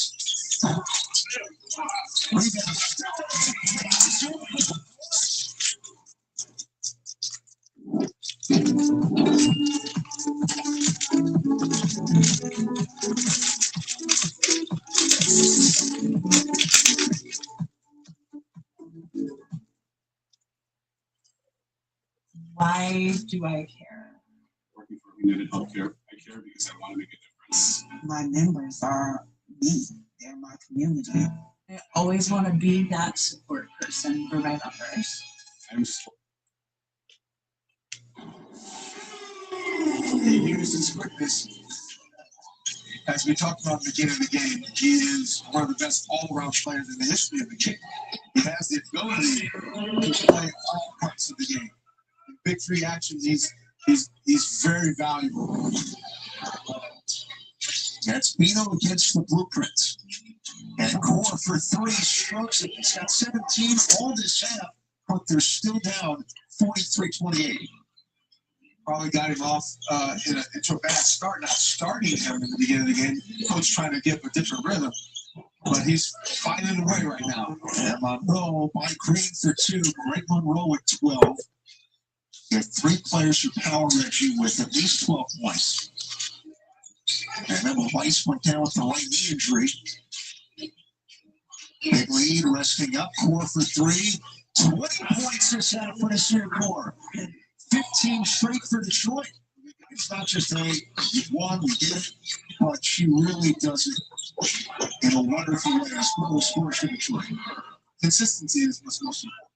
You know, I remember my first years of the league, I could barely get hooking it up, right? We love that.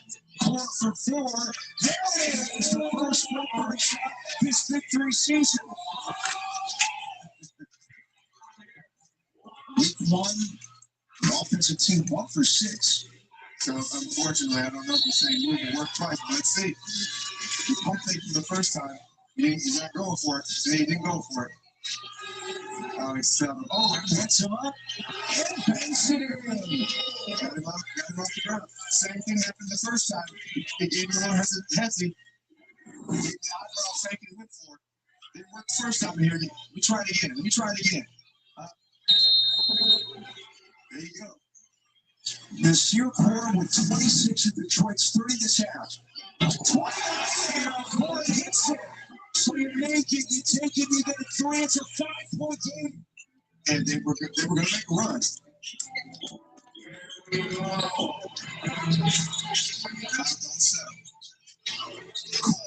there's the step. Push down low. It's a 5-point game. 43-22 By now, 13 straight points, but they were down by 21. Monroe has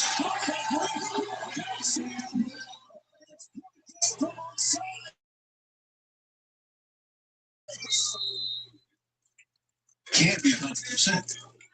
31 points all this time. First lead for the M's today. Again, here's my left, right? Yep. Rice hits on Brewer. Has a chance to win with a free throw. Tough shot. Because you got the ball back. This is game. They can win the 3 to 12. 9 to 2.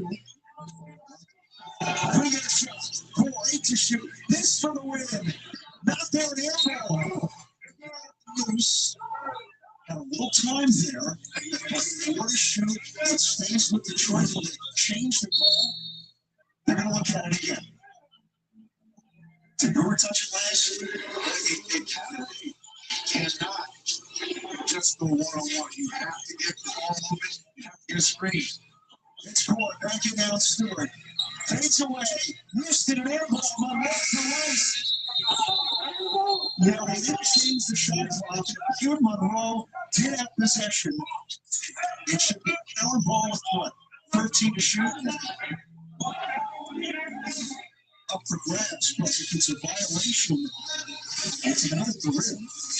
If it's a violation on Detroit, then it's simply power ball.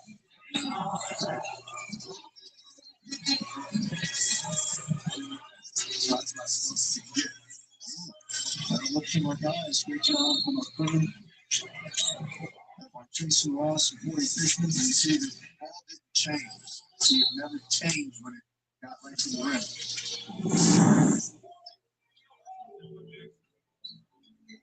Power ball. And the clock at 14. I want to clarify one thing though. I'm not opposed to the Core taking the shot. It's just going one-on-one to get the shot without making them, the defense, making adjustments. They have to switch. Because that was still point game. Howard can win with a 2. Rice wants it again. Monroe facing on Green. For Rice. Glenn Rice Jr. Hands it and lets it for Survival in Miami. What's up? What a game. 51 to 48 Dallas. That proves Dallas is 3-0.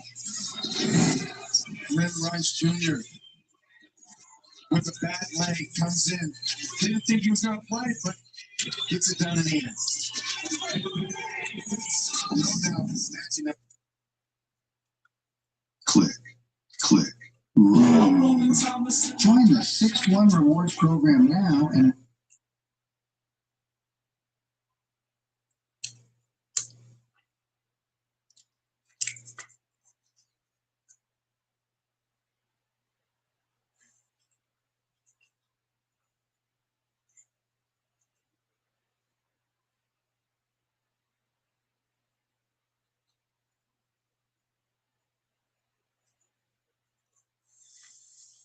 the movie begins with a modern, beautiful, and ambitious girl named Jennifer, who is working late into the night at her corporate office. The entire building is about to be shut down for the next 3 days because the Valentine's Day weekend has officially begun. Jennifer is incredibly excited to surprise her boyfriend. Tonight, she is scheduled to catch a flight to New York just to see him. She even types out an email to inform him, yet she deletes it at the last second, deciding that a personal surprise would be much more romantic. After finally wrapping up her work, she prepares to leave. On her way out, she grabs some candies from a bowl and heads straight towards the elevator. Meanwhile, the narrative introduces us to a man named Guy. He is also leaving the building after supposedly working late and happens to be carrying a bottle of champagne. Jennifer reaches the elevator on the 49th floor. Just as the doors are about to close, Guy rushes in and joins her inside. Inside the elevator, Guy tries to strike up a casual conversation with Jennifer. She replies politely, giving short answers to his questions. Looking at her body language, it is quite obvious that she is not interested in talking to him and just wants to go home. Attempting to break the ice, Guy points out a small, funny drawing etched into the wall of the elevator. The exact moment Jennifer steps closer to look at it, the elevator violently jerks and comes to a sudden halt. Both of them are startled, completely unable to understand how the system broke down so abruptly. Guy immediately starts pressing all the floor buttons, yet nothing happens.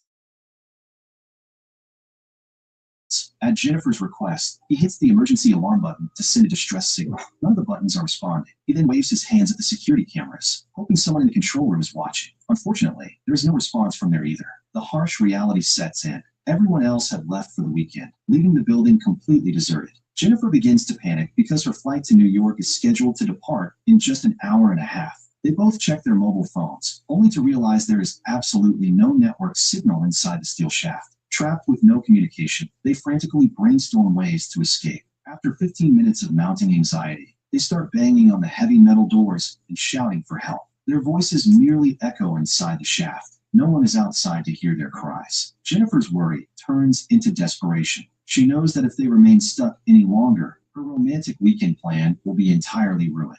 Seeing her distress, Guy suggests that their only viable option might be the emergency escape hatch located on the roof of the elevator. Following his plan, Jennifer climbs onto Guy's shoulders and tries with all her might to force the roof panel open, hoping to find her way out through the dark elevator shaft. All their exhausting efforts prove to be useless. During the struggle, Jennifer injures her hand and has to step down. By now, an entire hour has passed. The heartbreaking realization hits Jennifer that she has officially missed her flight. She becomes deeply disappointed, mourning her ruined surprise plan. Noticing her sad mood, Guy starts cracking some light jokes to lift her spirits. Accepting their grim reality, they formally introduce themselves and begin chatting to pass the time. Eventually, Jennifer starts feeling thirsty. Guy kindly offers her his water bottle, jokingly adding that if she prefers, they could pop open his champagne instead. Jennifer laughs at the gesture, drinks the water, and in return, shares some of her candies with him. Slowly, the hours drag on. 4 hours have now passed inside this cramped space. Jennifer faces a highly uncomfortable problem. She's been holding her bladder for hours and desperately needs to urinate. She feels incredibly shy and humiliated at the thought of doing this in front of a complete stranger. Sensing her immense discomfort, Guy reassures her that there is nothing to be embarrassed about given their survival situation. He offers a gentlemanly solution. He will turn around, close his eyes, and let her use the corner of the elevator in peace. Left with no other choice, Jennifer agrees. She asks him to not only close his eyes, but also to cover his ears and sing loudly, so he cannot hear anything. Guy complies, humming a tune while she quickly relieves herself. This awkward, yet necessary moment breaks the remaining ice between them, making Jennifer feel significantly more comfortable around him. Their forced proximity gradually transforms into a genuine connection. They begin sharing personal stories and details about their lives. Jennifer opens up about her trip to New York, explaining that her relationship with her boyfriend had been going through a rough patch, and this surprise visit was her attempt to fix things. Guy, on the other hand, claims that his job is his entire life, which is why he had absolutely no special plans for the Valentine's weekend. Their conversation deepens, and they become highly comfortable in each other's presence. Deciding to make the best of a bad situation, Guy finally pops open his champagne bottle.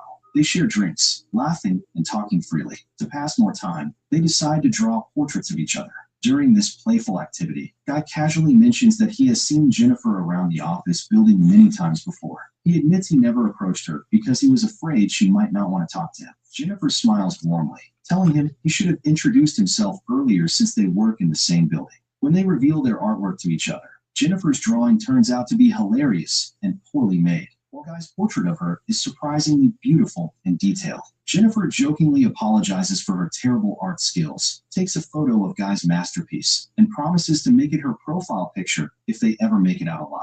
As time passes, severe hunger sets in. Having nothing left to eat, Jennifer suggests they distract themselves by discussing a wild topic. She pulls out her phone, turns on the voice recorder, and challenges Guy to share his strangest sexual experience. Guy acts shy and hesitant, prompting Jennifer to go first. She boldly shares a memorable story from her college days involving her boyfriend and a library. When it is Guy's turn, he claims he doesn't have any wild experiences to share. Jennifer playfully insists that he must make something up if he has to. Guy then invents a bizarre story about picking up a female hitchhiker who immediately started kissing him, turning his vehicle into a dancing car.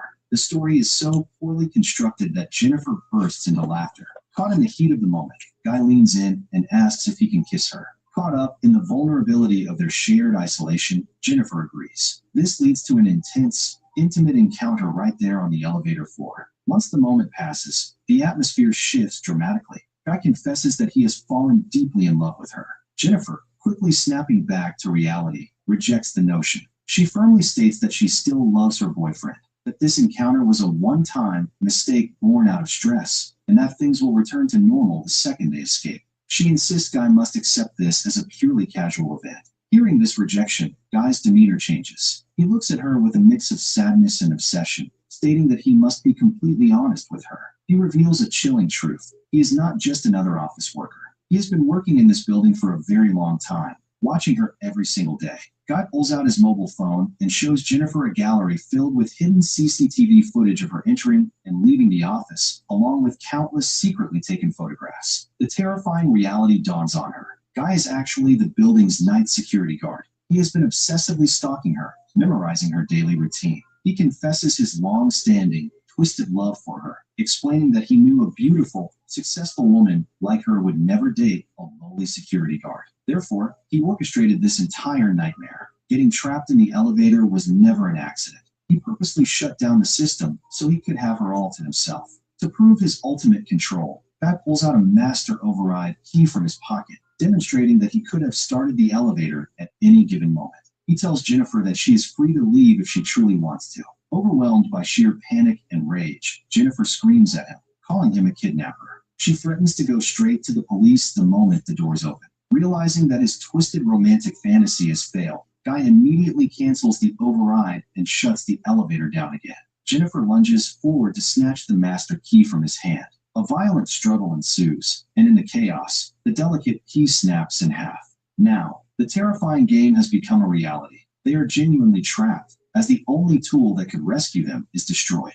Furious and terrified, Jennifer unleashes her anger. She grabs her heavy sandal and strikes Guy squarely across the face, knocking him unconscious. For a brief second, she stands over his motionless body, paralyzed by the fear that she might have accidentally killed him. As she leans in to check his pulse, Guy suddenly snaps his eyes open. In a flash of brutal violence, he grabs her and slams her head against the hard metal floor, instantly knocking her out. Time passes, and they both eventually regain consciousness in the dimly lit space. Trying to use logic against a madman, Jennifer argues that he cannot possibly be the only security personnel in a high-rise building. Guy smirks, revealing that another guard was scheduled for the night shift, but he manipulated the roster and took over both shifts to ensure absolute privacy. Disgusted, Jennifer screams that he is a complete psychopath. This word triggers something dark inside Guy. He completely loses his mind, violently trashing the inside of the elevator.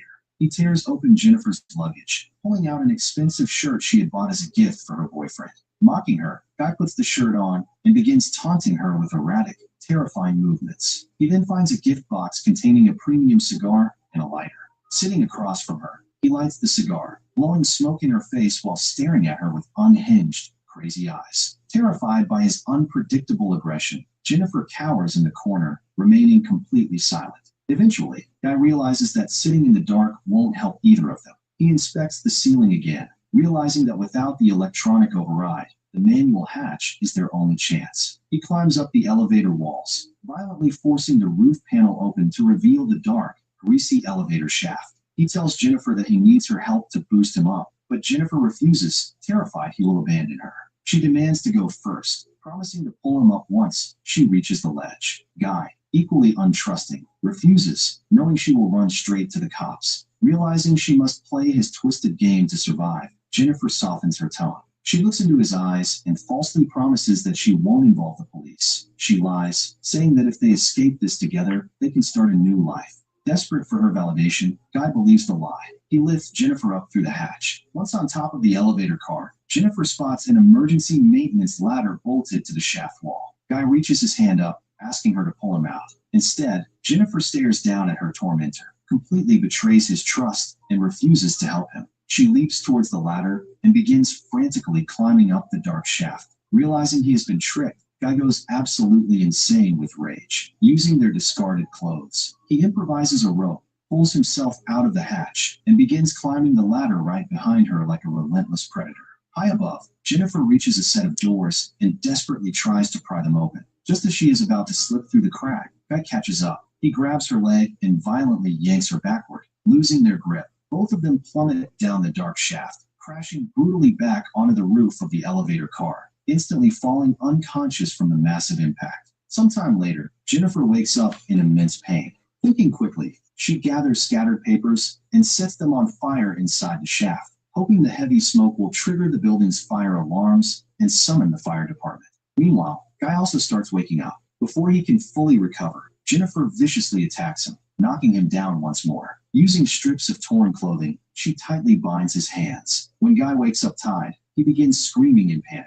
Jennifer, pushed to the absolute edge of her sanity, grabs her sharp cigar cutter and threatens to mutilate him if he doesn't cooperate. Terrified by the look in her eyes, Guy screams and begs for mercy. Instead, she pulls out her mobile phone, turns on the camera, and forces Guy to record a full video confession. On camera, Guy admits to his entire sick plan. He confesses how he stalked her, tampered with the elevator, and intentionally trapped her to force a relationship. He also reveals a darker past. He is a former jail convict who used a fake identity to secure this security job. Just as she finishes recording the ultimate evidence, the scene shifts outside the elevator. Another security guard named Eddie arrives at the building with his girlfriend. Eddie knew that Guy was working the Valentine's shift and was trying to contact him. While checking the control room monitors, Eddie makes a shocking discovery. Two people are trapped inside elevator car 49. Eddie rushes to the 49th floor to help. He manages to pry the outer doors open slightly, only to find the elevator car is stuck awkwardly between floors. Jennifer screams for help, begging Eddie to get her out. Guy unexpectedly breaks free from his restraints. He brutally attacks Jennifer from behind, knocking her out cold. Guy then looks up at Eddie and lies, claiming the manual brake is jammed and asking Eddie for his override key. Eddie tosses down his spare key. Guy pretends it isn't working and asks Eddie to climb down and help him fix the mechanism. Wanting to help, Eddie foolishly climbs into the dangerous gap. The moment Eddie is in position, Guy maliciously uses the master key to start the elevator. The massive steel car shoots upward, crushing Eddie to death in a horrific, gruesome display. Jennifer wakes up just in time to witness the bloody execution and begins screaming hysterically. Guy immediately strikes her down, knocking her unconscious once again. He hauls Jennifer's unconscious body down to the basement parking garage, throwing her into the trunk of a car and locking it. He then returns to the elevator shaft, dragging Eddie's crushed body away to hide the evidence. After washing the blood off his hands, Guy puts his neat security uniform back on and casually walks into the CCTV control room to delete all the security footage of the weekend. Right at that moment, Eddie's girlfriend walks into the room, asking if Guy has seen Eddie. Guy coldly replies that he hasn't. As she turns her back to leave, Guy mercilessly attacks and kills her too, hiding her body to ensure there are absolutely no witnesses left alive. The only loose end left is Jennifer. Guy returns to the parking garage, gets into the car containing Jennifer, and drives out into the stormy night toward a deserted industrial wasteland. He parks near an old, rusty dumpster and begins pouring highly flammable petrol all over it, planning to burn Jennifer's body until there is nothing left but ashes. He walks to the back of the car and opens the trunk. Inside, Jennifer is lying perfectly still, pretending to be dead. The moment Guy leans in, she springs to life, stabbing him with a hidden weapon she found in the trunk. The sudden attack catches Guy off guard, making him stumble backward. Jennifer scrambles out of the trunk, jumps into the driver's seat, and floors the accelerator, speeding away from the psychopath. However, after driving a short distance, a sudden realization hits her.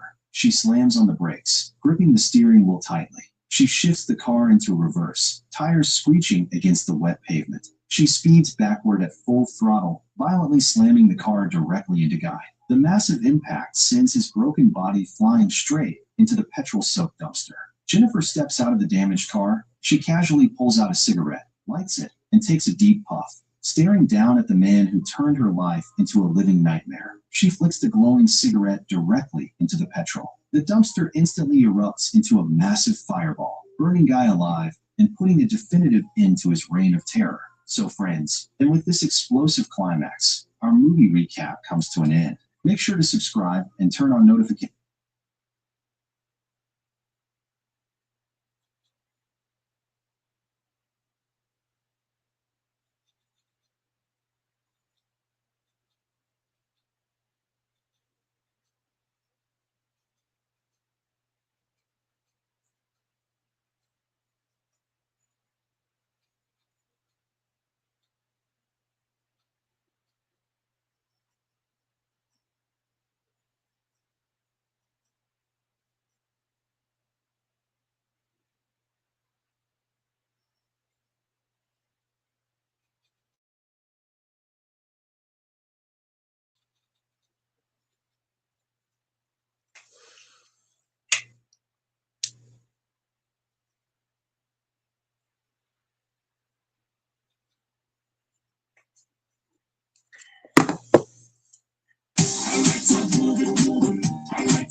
HEB delivers your Texas favorites in as little as 2 hours with lowered fees and more time slots than ever.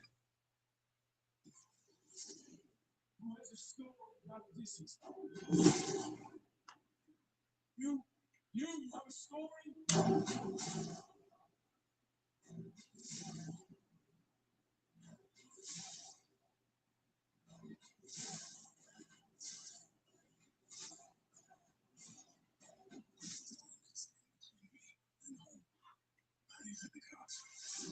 See in theaters everywhere in 2 weeks.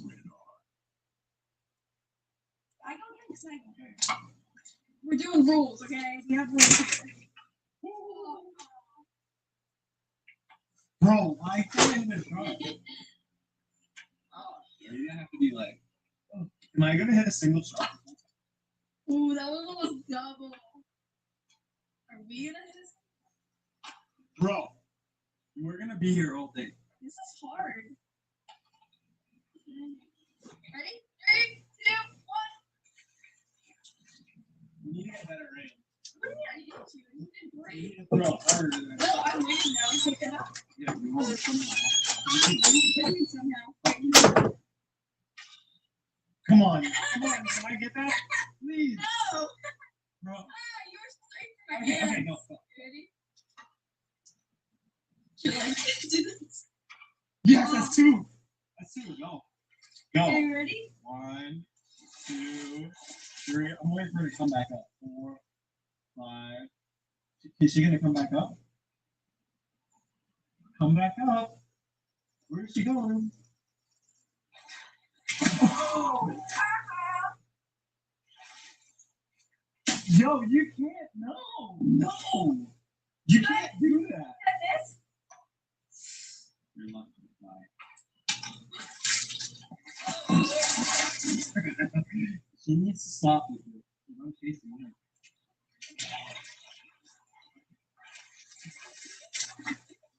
Shut up. Shut up. Make it easier for yourself. What are you doing? What happened? So you're gonna get back out of nowhere that I get close to you? No. Wait. I'm trying to get water. Like, what is that? She just ran away as soon as I started getting close. All right. I'm up. Do you have a Gatorade? No. It's outside of the pool if you want to get it.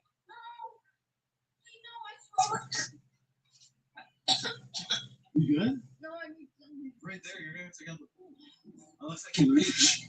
No, you're gonna. No.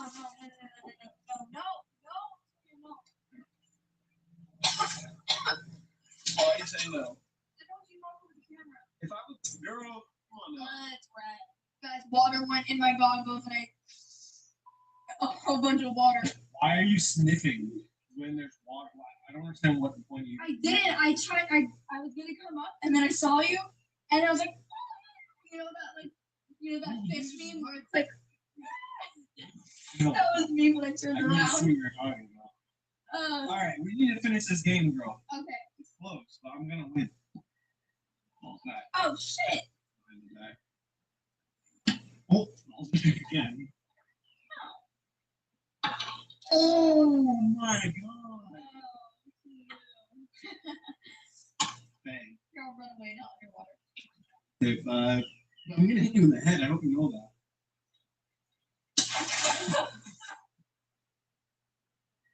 I'm sorry.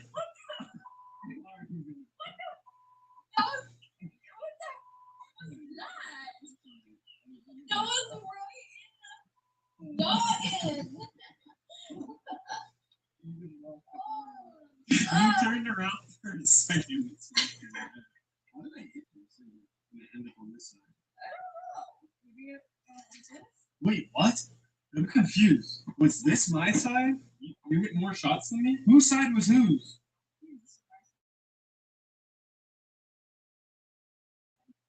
Okay, so then I don't know what cup you have to take out. That is too nice for this, man. Wait, we need some, like, we need to begin. Yeah, I ate that. Yeah, do it again, I dare you. Was I really hitting the head? You ducked at the perfect You time. didn't see You went. okay. You already hit me in the head. Yeah, but that was like my like whole entire like. Wait, I don't know. Maybe that was. No. No, stay above water. 5, 4, 3, 2, 1. Stay above. Man, your head is the only thing showing. Okay.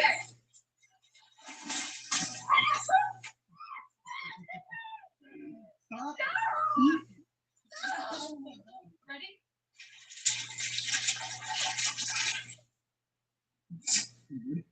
What is she showing me?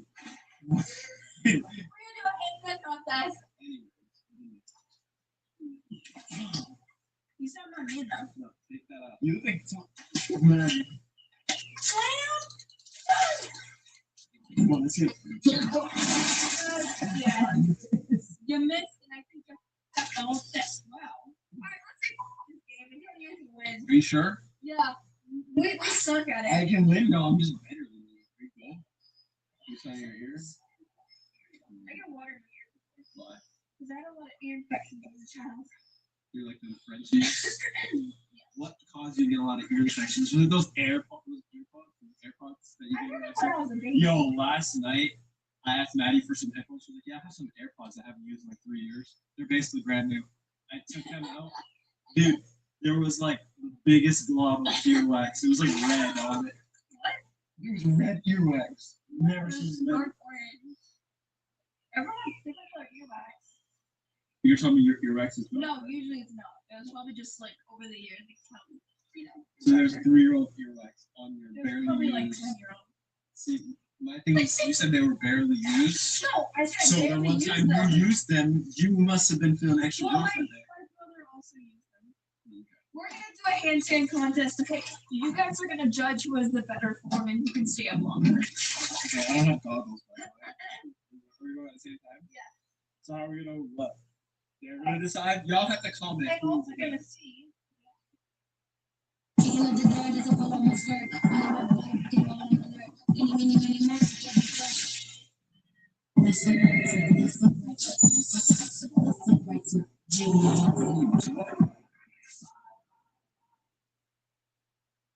Say hello to Zero, the easiest way to stop worrying about cash flow.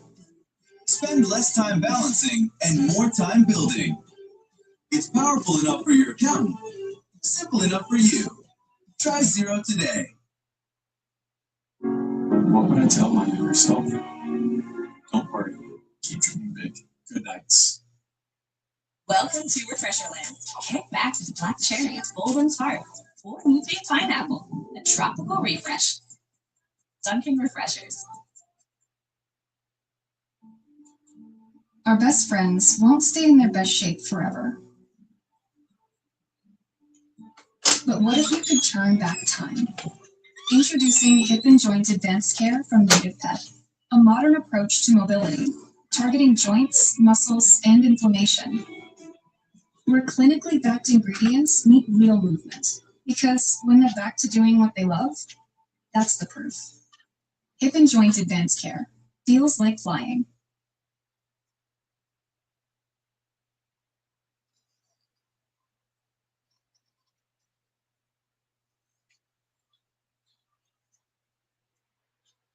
Too much.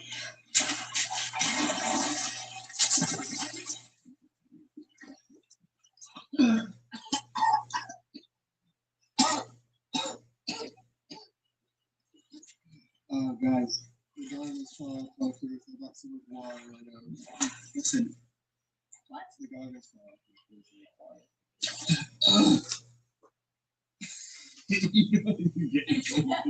You're just like 3, 2, 1.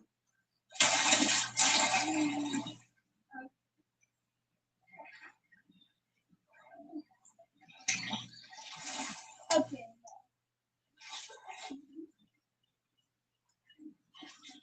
Like this.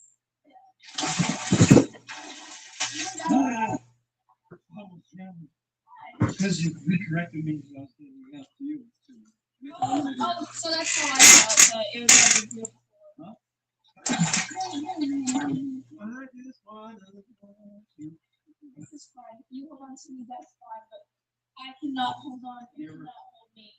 one time through this. What happened? No, you. Get off me, man. Get off of me. Yes, stop. Stop. Yes.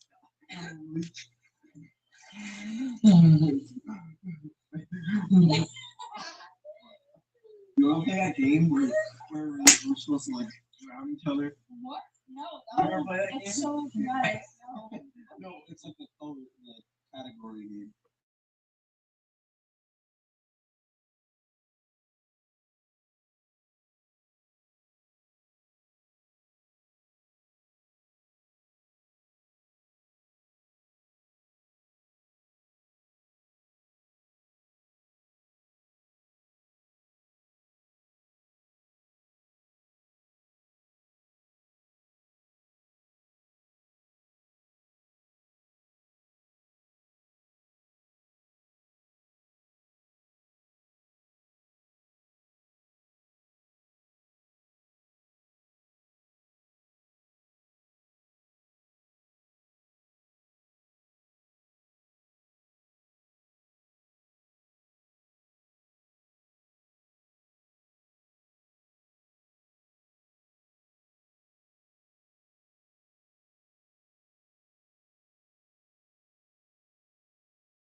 Hey, Meta, take a picture.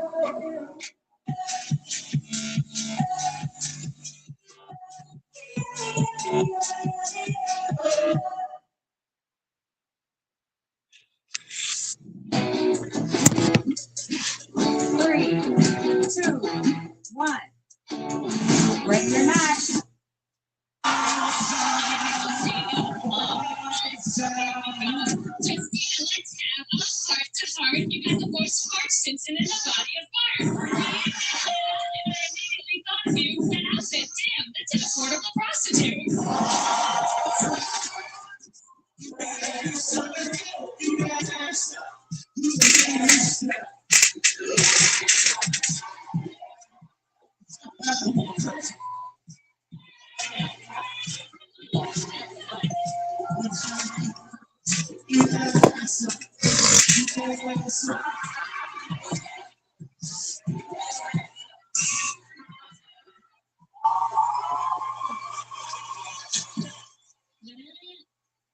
How you doing? Okay. So, what's the vibe, Nick? So, remember when we hooked up? I know you're like, what time? But, remember we hooked up and I was like, I have an IUD. So, I mixed it up. I actually had a DUI. Yeah. So, okay. How much sin come on, get that.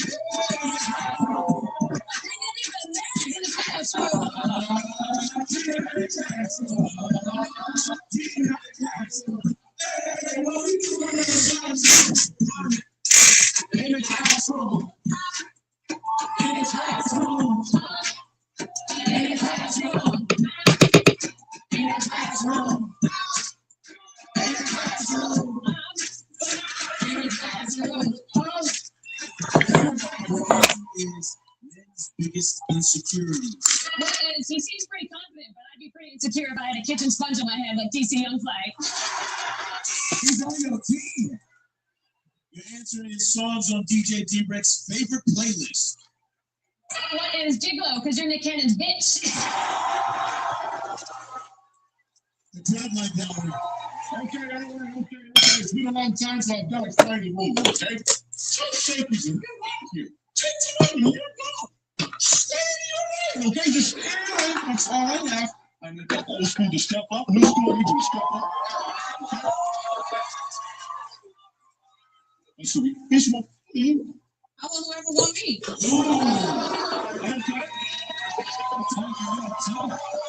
I need to hear this. Okay. Hey, you're right. I'm ready. Security! Seatbelt on the stage, security! Oh, okay, all right. I'm a little intimidated. I can't believe I get to battle Cisco. But, yeah, if she was a condiment, what you think she'd be? I'm going to say hot sauce for that. It's burning. All right. Tell you right there, I loved it. See, it's a white girl no fade. She's a no, not because you're funny. Because you sung very well. Let me just say this. How'd you lose weight and still at the stage?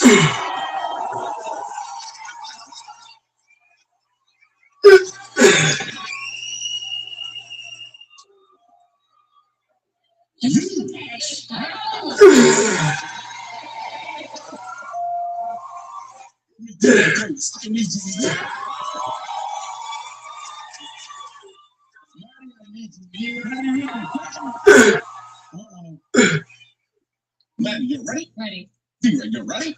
This. Unseasoned. You look like you ass out of a to-go box. You look like your missionary position and doggy style feel the same. Oh, okay. Hey, man, your braids are falling off just like you did in 2004. She look like a damn girl. I look at your Instagram, damn. In person, damn. Oh, okay. Those braids came with an Alicia Keys album.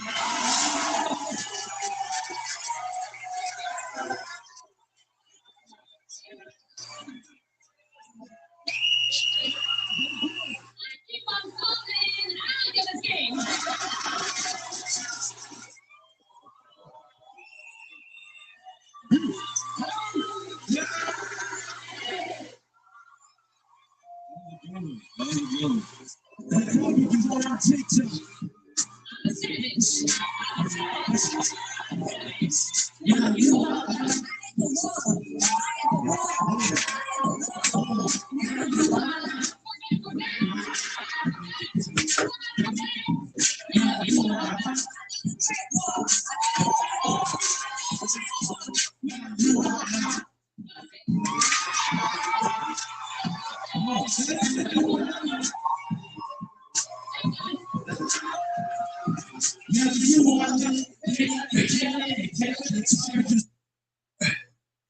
Visible puts the ultimate wireless hack in the palm of your hand. Dive into unlimited 5G data for just $25 a month. Taxes and fees included, all in every month. Powered by Verizon, America's best 5G network.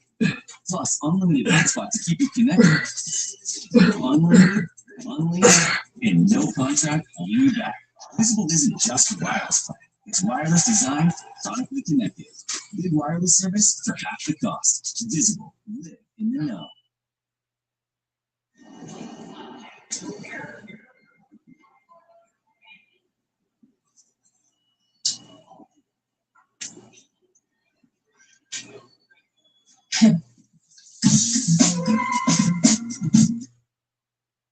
I'm proud to work for United Healthcare because you get to help people.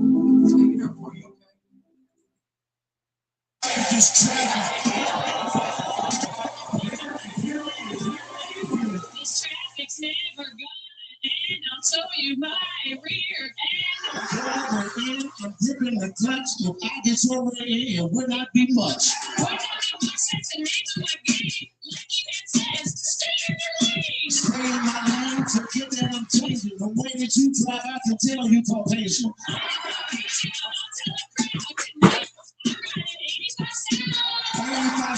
Oh, you know the same. It ain't no more traffic. You riding the train.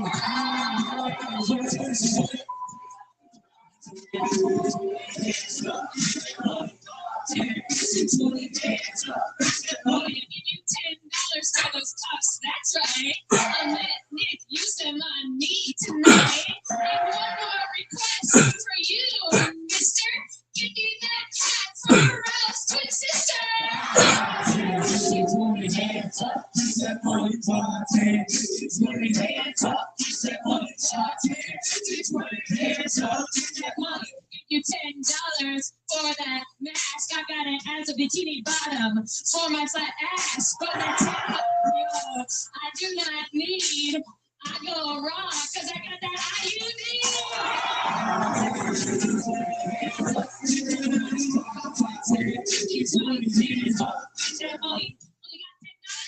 So let me high. I'm gonna be high. That's enough. I'm gonna get that pain. Okay, my pain. I saw my day last night and now I'm not walking straight.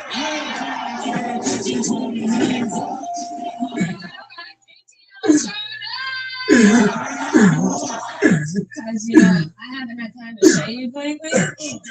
But my man's a Republican, so he loves bars.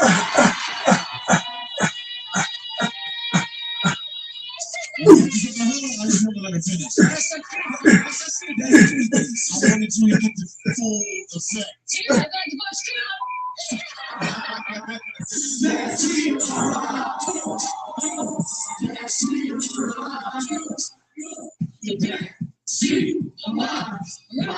the backseat is around you and your uncle kisses. Backseat of my ride, you and your kisses. Backseat of my ride, hell no, you tripping. Backseat of my ride, but for you I'm spitting. Backseat of my ride, where did your ass go? Backseat of my ride, hey yo. Backseat of your ride, you know you season it. Backseat of my ride, yeah you know I do. Got the lemon pepper and people baby, I'm with you.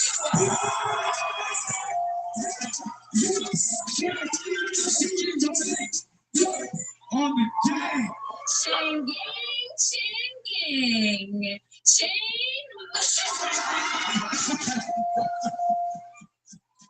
You guys said this was hard. This is the easiest game in the world.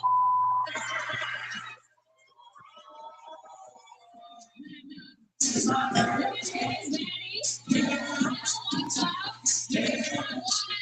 if you can blow my back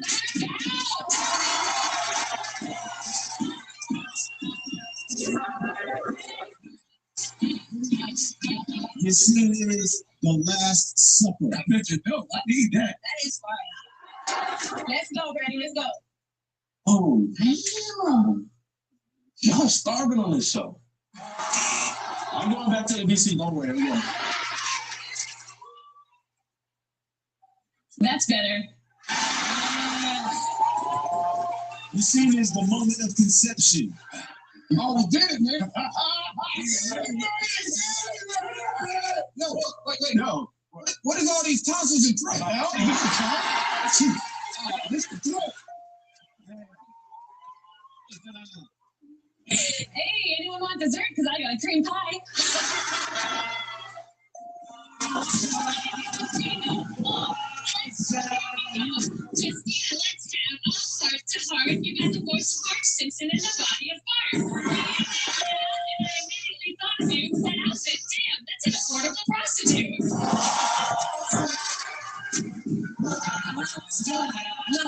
She calling me a prostitute like she thought it's funny. But last night I took all your man's money. Nick wants someone to wild out. So chill. Let me go. Gotta do it now since they be stingy with the episodes. And yo, Bobby, you short, black Bobby pin. If I had a dog boy, you could walk right in. By now, I should be there, man. But I don't even need to flex. Just stand with me. We send a ball over y'all. We don't need to stretch. Is it me or DC? We like to chill tech. And your V. And Trini, we ain't see it yet. All right. Let's wrap this up, old school. I want to show you love, but you remind me of soap because y'all are washed up. D-Ray, Yes, ma'am. and you I don't trust. You so old, you dust.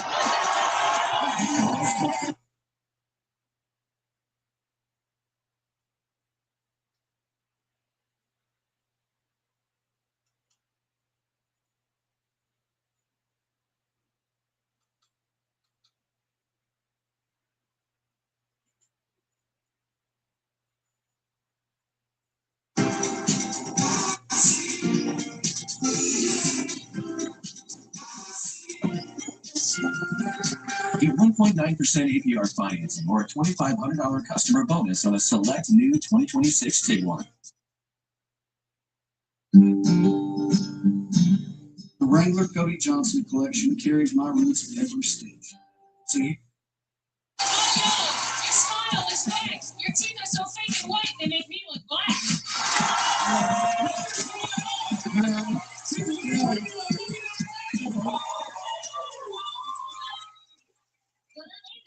How you doing, bro? Let's run it. Yep. What are you doing here? Hey, Nick, what's good in the hood? Dude, you know what pisses me off? Everyone always makes fun of your music. Right. And that's not the worst thing about you.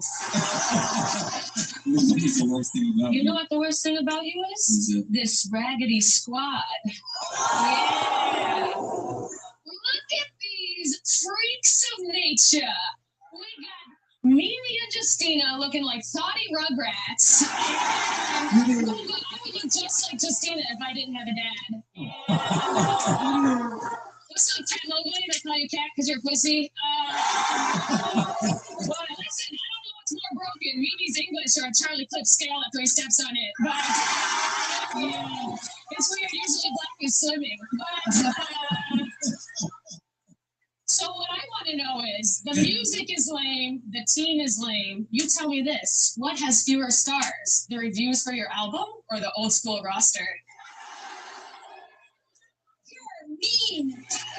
The new school team because you're fired.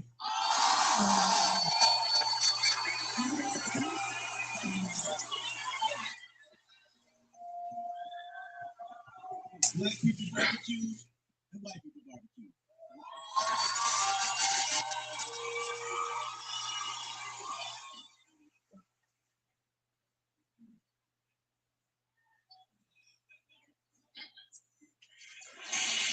Isn't weed illegal? You're not gonna call the cops for this barbecue too, bro. Why is this chicken so spicy? You know you're not supposed to put raisins in the potato salad, right? Did you? Why? You ever heard me back that ass up? Can you back that ass up? You think I haven't heard that song? Oh, it's your conceited.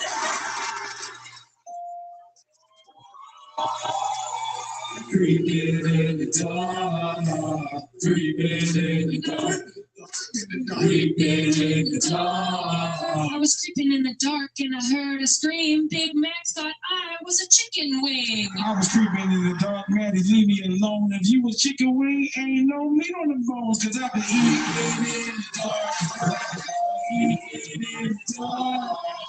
See this. Comedy Club. This is Nick Cannon doing comedy. What's the deal with condoms?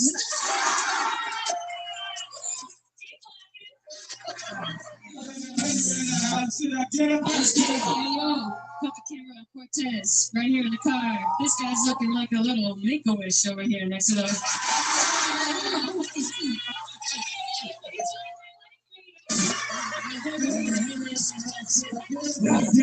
Your answer is men's biggest insecurities. What is, he seems pretty confident, but I'd be pretty insecure if I had a kitchen sponge on my head like DC Young Flag.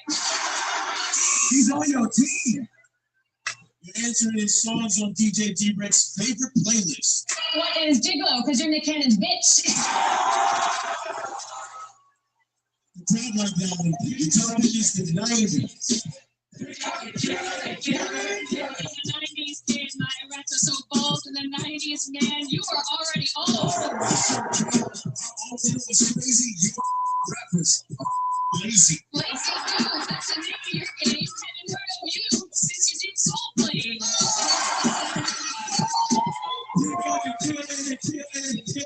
They got to kill it.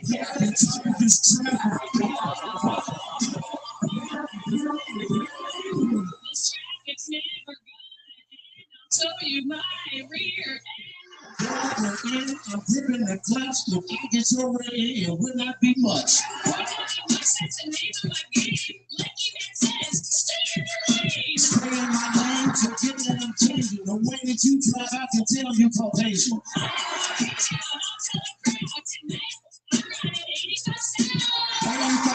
Oh, you really saying it ain't no more time that you riding and trying. What topic is that? Going out, Con and me, I hope they have a booster seat. Booster seat, that is no fun. Well, I'll order burgers because you have no buns. I have no buttons, this food's not for you. I'll ask for a kids menu. Menu? Well, I would damn it, Jeff. I bet you want to speak to the manager. Speak to the manager? Okay, I could stand up straight and still sit on your face.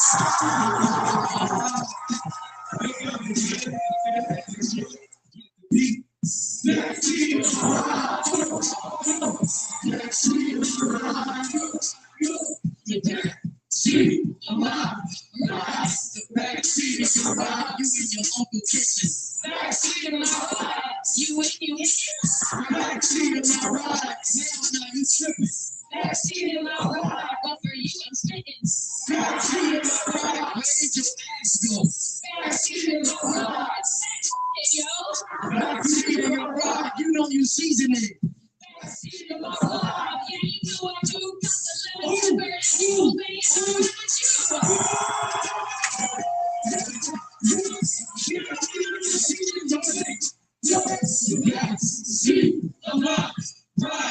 Backseat of my ride. How did you get in here? Backseat of my ride. You thought I disappeared. Backseat of my ride. Let's make something clear.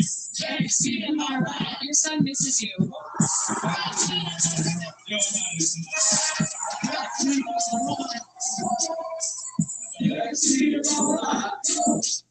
Backseat of my ride. Backseat of my ride. We're a hot couple. Backseat of my ride. Backseat of my ride.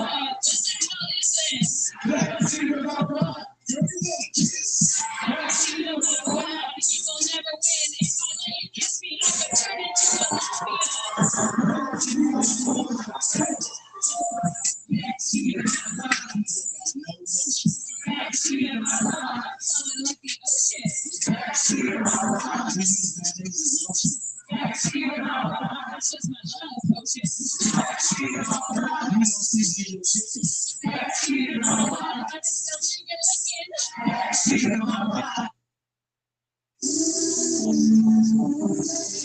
Meta, take a picture.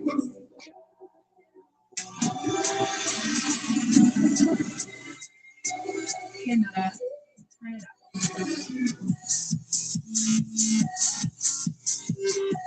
Oh.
Meta, translate this.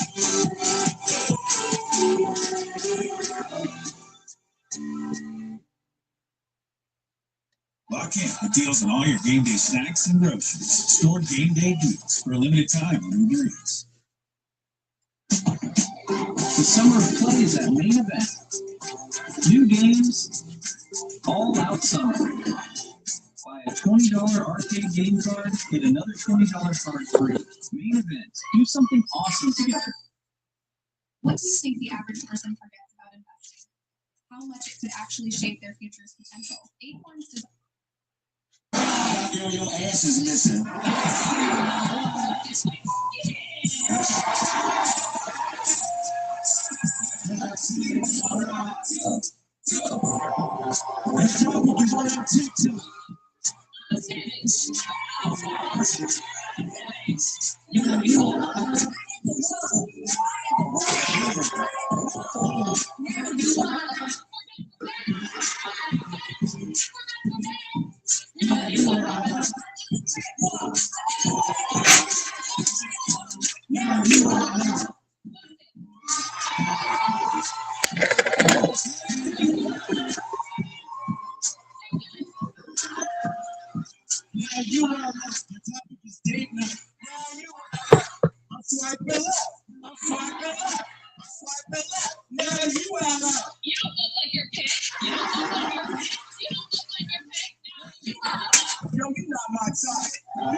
You look unseasoned. Alright, you look like you ass out of a to-go box.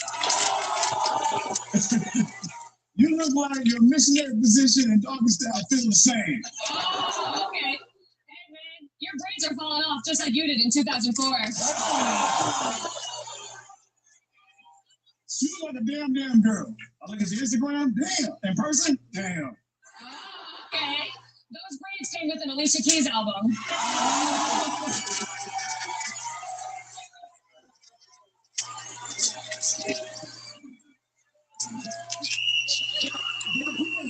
Keep on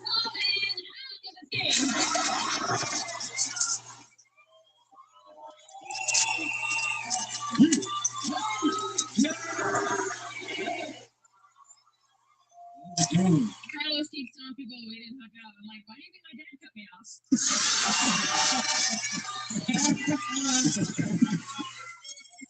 You got as much sex appeal as a handful of lotion. And I know you got a vibrator with a can opener on it. All right. I know Carlos doesn't wash his beard because it still smells like me from last night.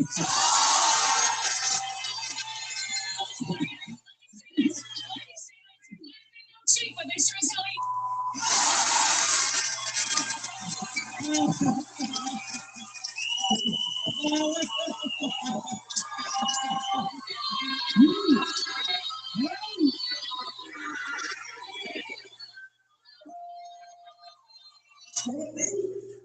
All right, Cortez out here built like a bad job, all teeth. All right. No, seriously, all right. Shaky. Okay. So, like, how does sex work? You just put the whole body in, or? You sit there that night, don't you? With your stepbrother, right? Oh, okay. You know, this is perfect. I was looking for the raisin for my potato salad.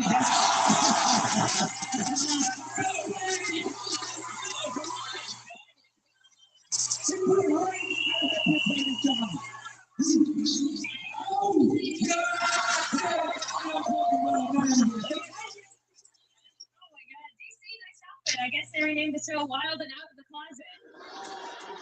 Well, first of all, your ass built like the last drop of the toothpaste. If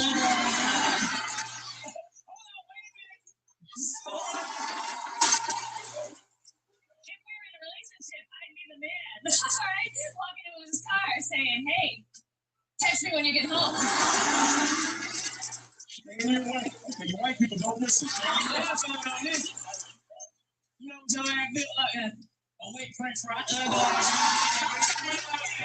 You hate this, you girl. But you love mayonnaise.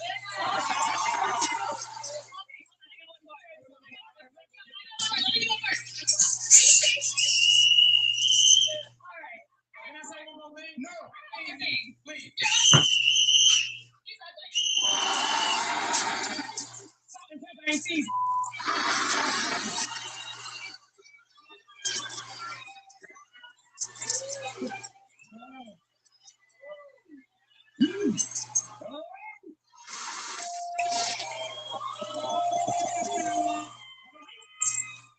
Cortez, you look like ET phone home and nobody answered. You don't get your goddamn pumpkin spice latte, pale face ass the fuck out of here.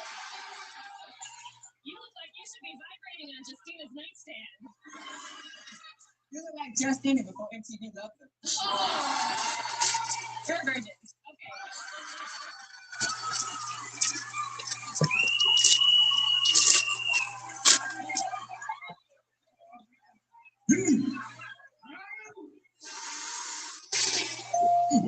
Security, seatbelt on stage, seatbelt on stage, security. Oh, okay, all right. I'm a little intimidated. I can't believe I get to battle Cisco.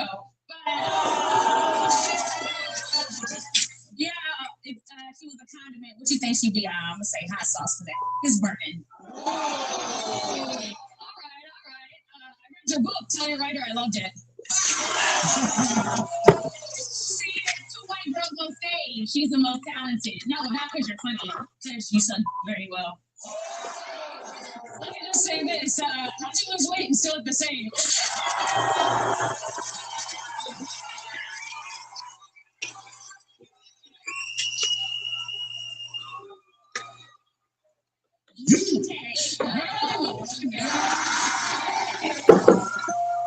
Hey, yo, Chico, you look like an Eminem with a hat on.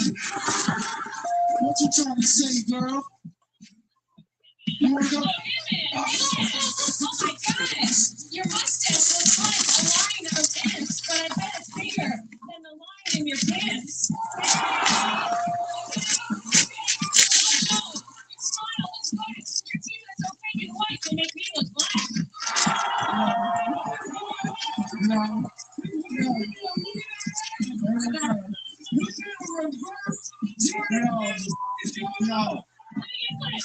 Yes. Hold on. Okay, right? Here we go. Flex, you're walking around like you're the best, looking like TJ Khaled without the success. Talent claims you have to go down on ladies, but I bet you'd eat me if I was covered in gravy.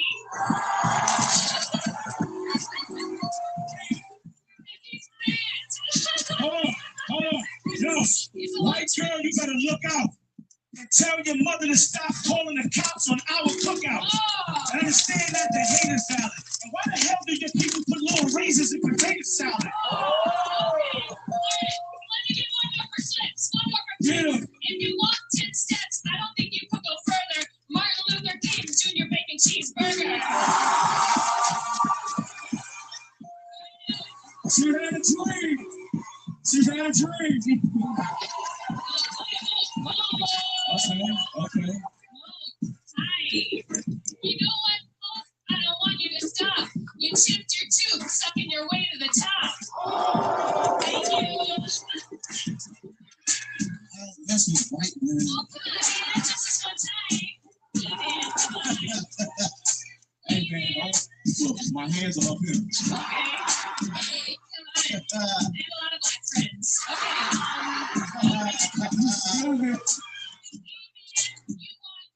It's something you cannot hide. But I gotta tell you something. You must be this tall to ride. Okay, E-Man, more like E-D-Man. Cause you can't get it up unless you're covered in seaman. Okay. There we go. All right. You get a lot of hate for the baby mamas, and I can see it. I don't like kids. That's why I hate conceding. But 300 episodes, that's no joke. Tonight, I'll let you give me 300 strokes. Oh.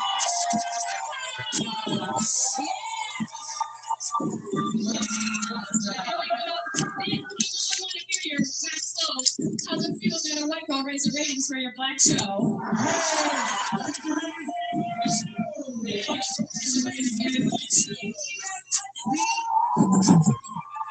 Okay, Maddie, the things you said, some of them might have been true, but it was this white girl that raised the ratings, honey pie. It wasn't you. Old school, I'm addressing you. I don't mess with Jessie Woo. And Maddie, the only time my ass has ever looked fat is when I'm standing next to you. Justina, you're wearing a net and it looks bad.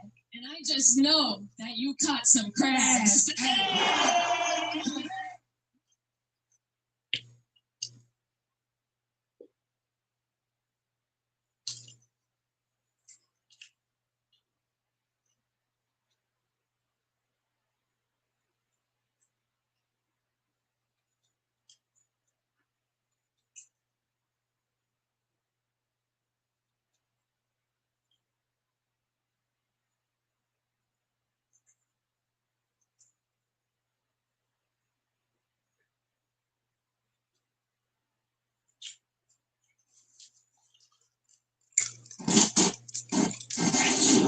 Want to add some pandemonium to your practice? Nation of Canada.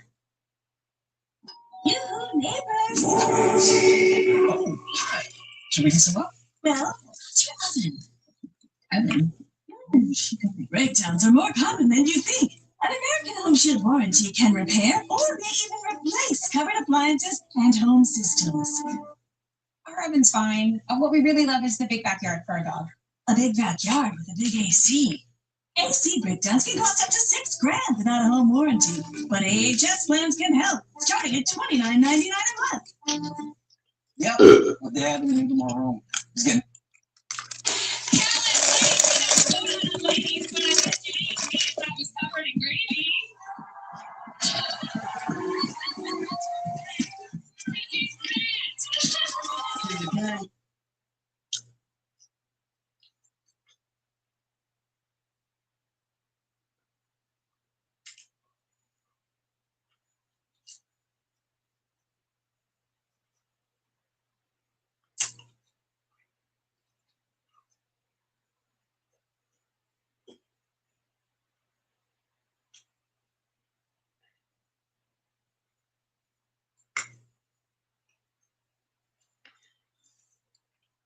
The wind that morning was cruel. It blew through the cracks of the broken apartment windows, carrying with it the biting cold that reminded Emily Carson of how long it had been since they'd had a real meal. She wrapped her thin sweater tighter around her body and pulled her daughter Lily closer, trying to block the wind that crept in like a thief. The small kitchen was empty except for a chipped plate, an old mug, and a box of cereal that had nothing left but crumbs. Emily looked at her sleeping child, 7 years old, cheeks hollow, hands cold even beneath the blanket, and whispered, "We'll eat tomorrow, baby. I promise." But deep down, she didn't know if tomorrow would come with food or just another empty promise. If you believe in kindness, second chances, and miracles that come when hope is almost gone, please like, comment, share, and subscribe to the channel. Because stories like this one remind us that compassion still exists in this world. Emily hadn't always lived like this. Just 3 years ago, she had a husband, a home, and a life that felt safe. But when her husband, Daniel, was killed in a construction accident, her entire world shattered. The company refused responsibility, the insurance was delayed, and soon Emily was drowning in unpaid bills. She tried working double shifts as a waitress, but when Lily fell sick and needed hospital care, Emily had to choose between staying by her daughter's side or keeping her job. She chose her daughter and lost everything else. Now, every morning, she woke up with one mission: to find enough for Lily to eat. Some days it was bread from the church pantry. Other days, just tap water and a forced smile. Emily had learned to pretend that hunger didn't hurt as much when you smiled. But Lily was too young to understand pretense. Every time her little girl asked, "Mommy, when will we eat again?" Emily's heart broke into 1,000 pieces. That morning, Emily decided to go into town. She had seen a small cafe, Harper's Diner, that looked warm and kind, at least from the outside. The smell of pancakes and coffee used to fill the street, and though she had never dared to step inside, today she was desperate. She told Lily they would just look around, but in truth, she prayed someone there might have mercy on them. When they entered, the warmth of the diner felt almost holy. The clinking of cups, the chatter of families, the sound of sizzling eggs. It was like stepping into another world. A man behind the counter looked up. He was tall, around 35, with a quiet strength in his eyes.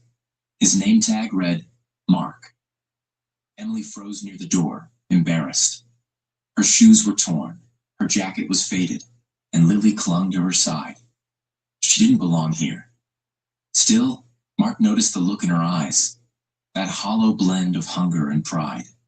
He approached gently, pretending it was just another morning. "Table for two?" he asked softly. Emily hesitated. Her voice trembled. We're just resting for a bit. We won't order, I promise." But Mark didn't let her finish. "Sit down," he said, with a tone that left no room for refusal, but carried no judgment either. He led them to a small table by the window and poured 2 glasses of orange juice. Steam rose from nearby plates as he disappeared behind the counter. Emily tried to stand and leave before she became a burden, but the smell of fresh pancakes reached her before she could. A few minutes later, Mark returned, carrying 2 plates full of food. Fluffy pancakes topped with butter, scrambled eggs, and fruit. The plates clattered softly as he set them down. Emily's lips parted in disbelief. "I told you, we can't pay," she whispered. Mark just looked at her, his expression firm yet kind. "You said you'd eat tomorrow," he murmured, his voice barely above a whisper. "Eat today." For a moment, time stopped. Emily's eyes filled with tears, but she couldn't speak. Lily looked up, confused but smiling as she grabbed her fork. Emily tried to hold back, ashamed and grateful all at once. She watched her daughter eat with joy she hadn't seen in weeks. And in that instant, she realized that kindness didn't need permission. Mark didn't ask questions. He simply sat across from them, as if sharing breakfast with strangers was the most natural thing in the world. The warmth of the food filled their bodies, but it was his gesture that filled their hearts. For Emily, who had forgotten what dignity felt like, it was more than a meal. It was a reminder that someone still saw her. After they finished, she tried to thank him. "You don't know what this means to us," she said quietly, wiping her eyes. "I do," he replied, looking down at his coffee. "A long time ago, I was the one waiting for someone to feed me too." Mark told her that years ago, after his wife's passing, he had lost everything, even the will to live. He had slept in his car for months until a stranger helped him find work and a reason to keep going. "I made a promise that day," he said. Whenever I see someone hurting the way I was, I'll remind them that today still matters. Emily didn't know what to say. It was the first time in years someone had spoken to her with empathy instead of pity. Days passed, and Emily began visiting the diner again. This time not for food, but for work. Mark offered her a part-time cleaning job, insisting she take it as helping him out. Slowly, she began to rebuild. Lily would sit by the counter, drawing pictures for the customers while Emily cleaned tables. The smell of coffee and maple syrup became the smell of healing. But not everyone was kind. One afternoon, a wealthy customer noticed Emily cleaning and muttered loudly, "People like that shouldn't be around diners like this." The words hit Emily like a knife. She froze, gripping the rag in her trembling hands. Mark overheard and stepped forward calmly. "People like her are the reason this place has a heart," he said firmly. The room fell silent. Emily turned away, tears streaming down her cheeks. Not from pain this time, but from gratitude. In time, Emily started to save a little. Mark helped her set up a small bank account and guided her through budgeting. He even gave Lily a small school bag and helped enroll her in the local elementary school. For the first time since Daniel's death, life began to bloom again. Emily worked hard, learning the ropes, eventually serving customers with the same kindness she once received. One cold winter morning, a woman came into the diner, thin, weary, and clutching a small boy. Emily recognized the look immediately, hunger mixed with pride. She approached with a gentle smile and said, "Take a seat." "I'll be right back." She poured 2 glasses of orange juice and filled plates just like Mark had done for her months ago. When the woman tried to refuse, Emily smiled softly and whispered, "Eat today." The woman burst into tears, and Mark, watching from the counter, couldn't help but smile. The cycle of kindness had begun again. The weeks turned into months, and soon the diner became a symbol of hope for many. Mark and Emily became more than co-workers. They became partners in compassion. He admired her strength. She admired his heart. Together, they turned Harper's Diner into more than a restaurant. It became a refuge for anyone who needed a meal, a smile, or a reminder that tomorrow always begins with kindness today. One evening, as the diner lights dimmed and the last customer left, Emily sat across from Mark with a quiet smile. Lily was asleep in the corner, her little hand clutching a crayon drawing of a family. A man, a woman, and a child, standing under the sign Harper's Diner. Emily looked at Mark and said softly, "You changed our lives." He shook his head. "You just needed someone to remind you that you still had one." Outside, the snow began to fall gently against the window, coating the streets in white. For Emily, it no longer looked cold. It looked peaceful. She realized that the world hadn't given up on her. It had just been waiting for her to walk back toward it. If this story touched your heart, if you believe that even one small act of kindness can change someone's life forever, please like, share, and subscribe to our channel. Because every story of compassion keeps hope alive for someone out there who needs it. Special request: comment below what kindness means to you.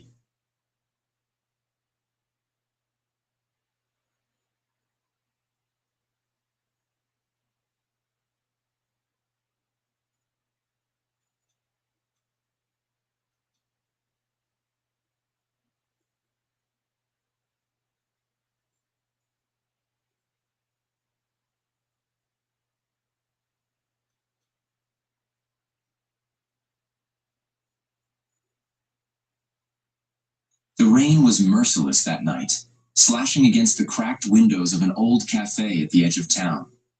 Inside, a woman sat alone at a corner table, her trembling hands wrapped around a half-empty cup of coffee gone cold long ago. Her reflection in the window showed tired eyes, streaks of silver hidden under dyed brown hair, and a faint smile that had forgotten how to stay. Her name was Lydia Moore, once a celebrated fashion designer. Now just another name time seemed to erase. Moments ago, the man she had loved for years had looked her in the eyes and said the words that shattered her world. "You're past your expiry date." Those words echoed in her mind like the cruel tick of a clock. She'd built her life around him, given up dreams, and now, at 41, she was left with nothing but fading memories and an aching heart. Before we continue, if you believe in kindness, second chances, and the beauty of people who rise again after being broken, please take a moment to like, comment, share, and subscribe to this channel. Your support helps us spread hope through stories that heal. That night, Lydia walked out into the cold with no umbrella, no destination, and no idea where to begin again. The city lights blurred through her tears as she passed shop windows filled with younger faces, flawless models, and glossy promises of youth and perfection. She used to belong in that world. Her designs once lit up New York's runways. But years of loving a man who told her she was too emotional, too old-fashioned, and too slow to adapt had dimmed her spark until she barely recognized herself. When she finally reached the subway, she noticed a man struggling with a small child near the stairs. The little girl's pink raincoat was torn, and her hair was plastered to her forehead with rain. The man, in his early 30s, was carrying a grocery bag that split open, scattering apples across the steps. Lydia instinctively bent down, gathering the apples before they rolled into the puddles. Their eyes met. His were tired, kind, and full of quiet gratitude. "Thank you," he murmured, trying to steady his daughter. Lydia nodded, unsure why the stranger's warmth hit her so deeply. The little girl looked up at her and smiled. A missing tooth and eyes so innocent they made Lydia's chest tighten. "I like your coat," the girl said softly. Lydia smiled for the first time in days. "I made it myself," she replied, brushing off the rain. The man looked surprised. "You sew?" he asked. "Used to," she said quietly, not wanting to explain the whole story of a life that once sparkled and then faded. That was how Lydia met Ethan, a single father raising his 6-year-old daughter, Maya, after losing his wife to cancer 2 years earlier. He worked as a janitor at a nearby school, barely earning enough to survive. But his heart carried a strength that few people possessed. There was a gentleness in how he tied Maya's shoes, how he always knelt down to her level when speaking to her. Lydia found herself drawn to that small, quiet love, so different from the hollow flattery and cold ambition she had known before. Days turned into weeks, and Lydia found herself visiting the park where Ethan and Maya often played. Maya adored her immediately, calling her Miss Liddy. Sometimes Lydia would bring her sketchbook, drawing dresses and patterns as Maya watched in fascination. Ethan would sit nearby, reading from an old paperback, glancing up every so often with a smile that seemed to understand her silence. For the first time in years, Lydia began to feel again, something soft, alive, and frighteningly new. Yet her mind fought back, whispering cruel reminders. "You're too old for this. You're a failure. You're nothing but leftovers from your past." Those were the words her ex had planted deep inside her, and they echoed every time she saw her reflection. One cold afternoon, while sketching on a park bench, Maya tugged at Lydia's sleeve. "Miss Liddy, can you make me a dress like the one in your book?" Lydia laughed softly. "It's been a long time since I made anything, sweetie." Maya's face fell. "But you're magic. Daddy says some people forget they have magic until someone believes in them again." That sentence hit Lydia like lightning. Out of the mouths of children, truth often came like a whisper from heaven. That night, Lydia couldn't sleep. She pulled out her old sewing machine from the attic, brushed off the dust, and stared at it for a long time. Her fingers trembled as she threaded the needle. When the machine roared to life again after years of silence, tears filled her eyes. She worked through the night, her heart pouring into every stitch. The next weekend, she presented Maya with a soft pink dress, carefully hand-stitched with tiny embroidered daisies. Maya twirled in it, laughing, shouting, "Daddy, look! Miss Liddy made me a princess." Ethan's eyes shimmered. "It's beautiful," he said quietly, his gaze lingering on Lydia. "You're still incredible at what you do." For the first time in years, Lydia believed it. Over the next few months, Lydia began sewing again. First for Maya, then for her friends, then for other single parents in Ethan's community who couldn't afford nice clothes for their kids. Word spread. Lydia started a small home studio, designing simple, elegant pieces from recycled fabric. She called her line Renewed Grace. But life wasn't without shadows. One evening, as she was closing her small stall at a weekend market, she heard a familiar voice.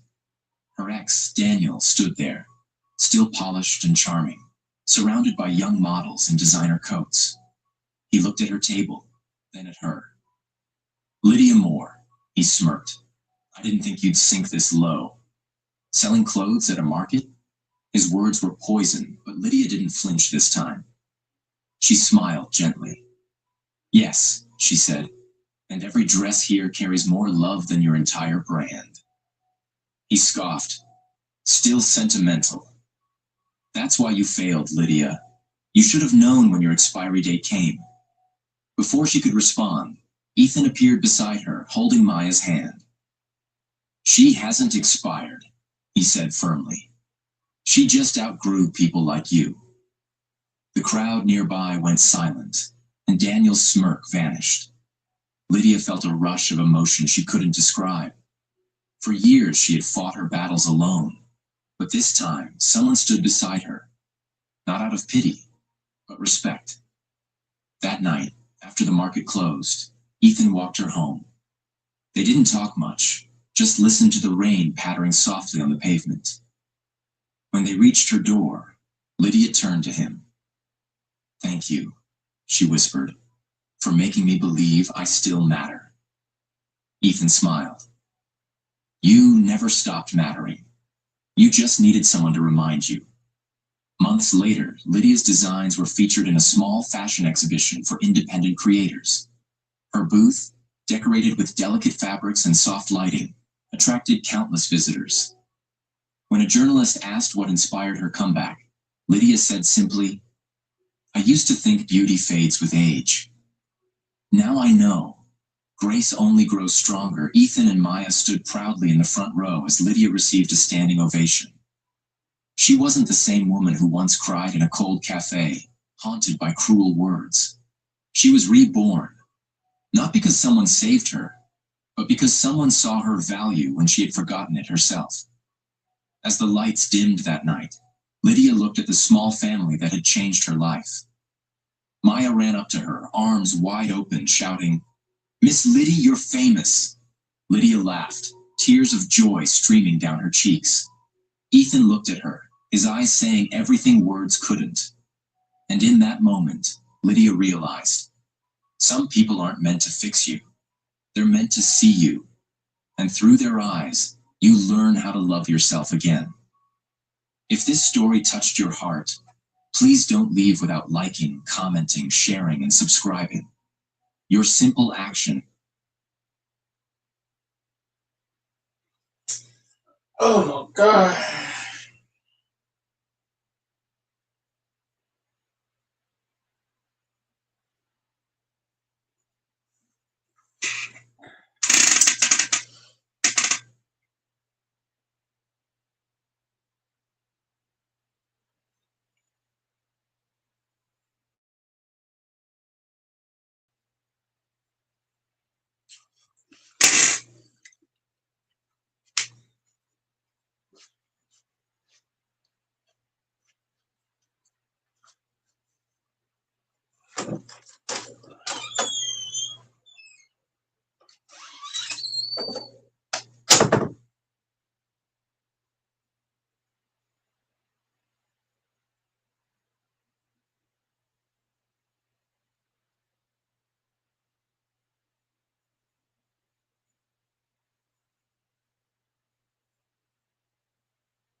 The rain hadn't stopped for hours. It poured relentlessly against the glass walls of Cafe Verona, a small corner restaurant glowing softly under the gray evening sky. Inside, the hum of conversation and the faint aroma of roasted coffee filled the air. At a corner table by the window sat Ethan Miller, staring at the single red rose resting beside an untouched cup of cappuccino. His phone screen glowed with a message that had shattered his quiet anticipation. "I'm sorry, Ethan. I can't make it tonight." No reason, no explanation, just silence after that. He had dressed carefully that evening. A clean navy shirt, his father's old wristwatch, and the faintest hope that maybe, just maybe, this blind date would bring something new into his lonely life. But now, as minutes turned to hours, all he could feel was the slow ache of disappointment. Around him, couples laughed, forks clinked against plates, and the world moved on, unaware that someone's faith in love had just cracked a little more. If you believe in kindness, in second chances, and in miracles that arrive when we least expect them, take a second to like, comment, share, and subscribe to our channel, because this story will remind you that sometimes life writes its most beautiful chapters through heartbreak. Ethan's life hadn't been easy. At 33, he worked as an auto mechanic in a small workshop downtown. His hands were rough, his days long, and his nights mostly silent.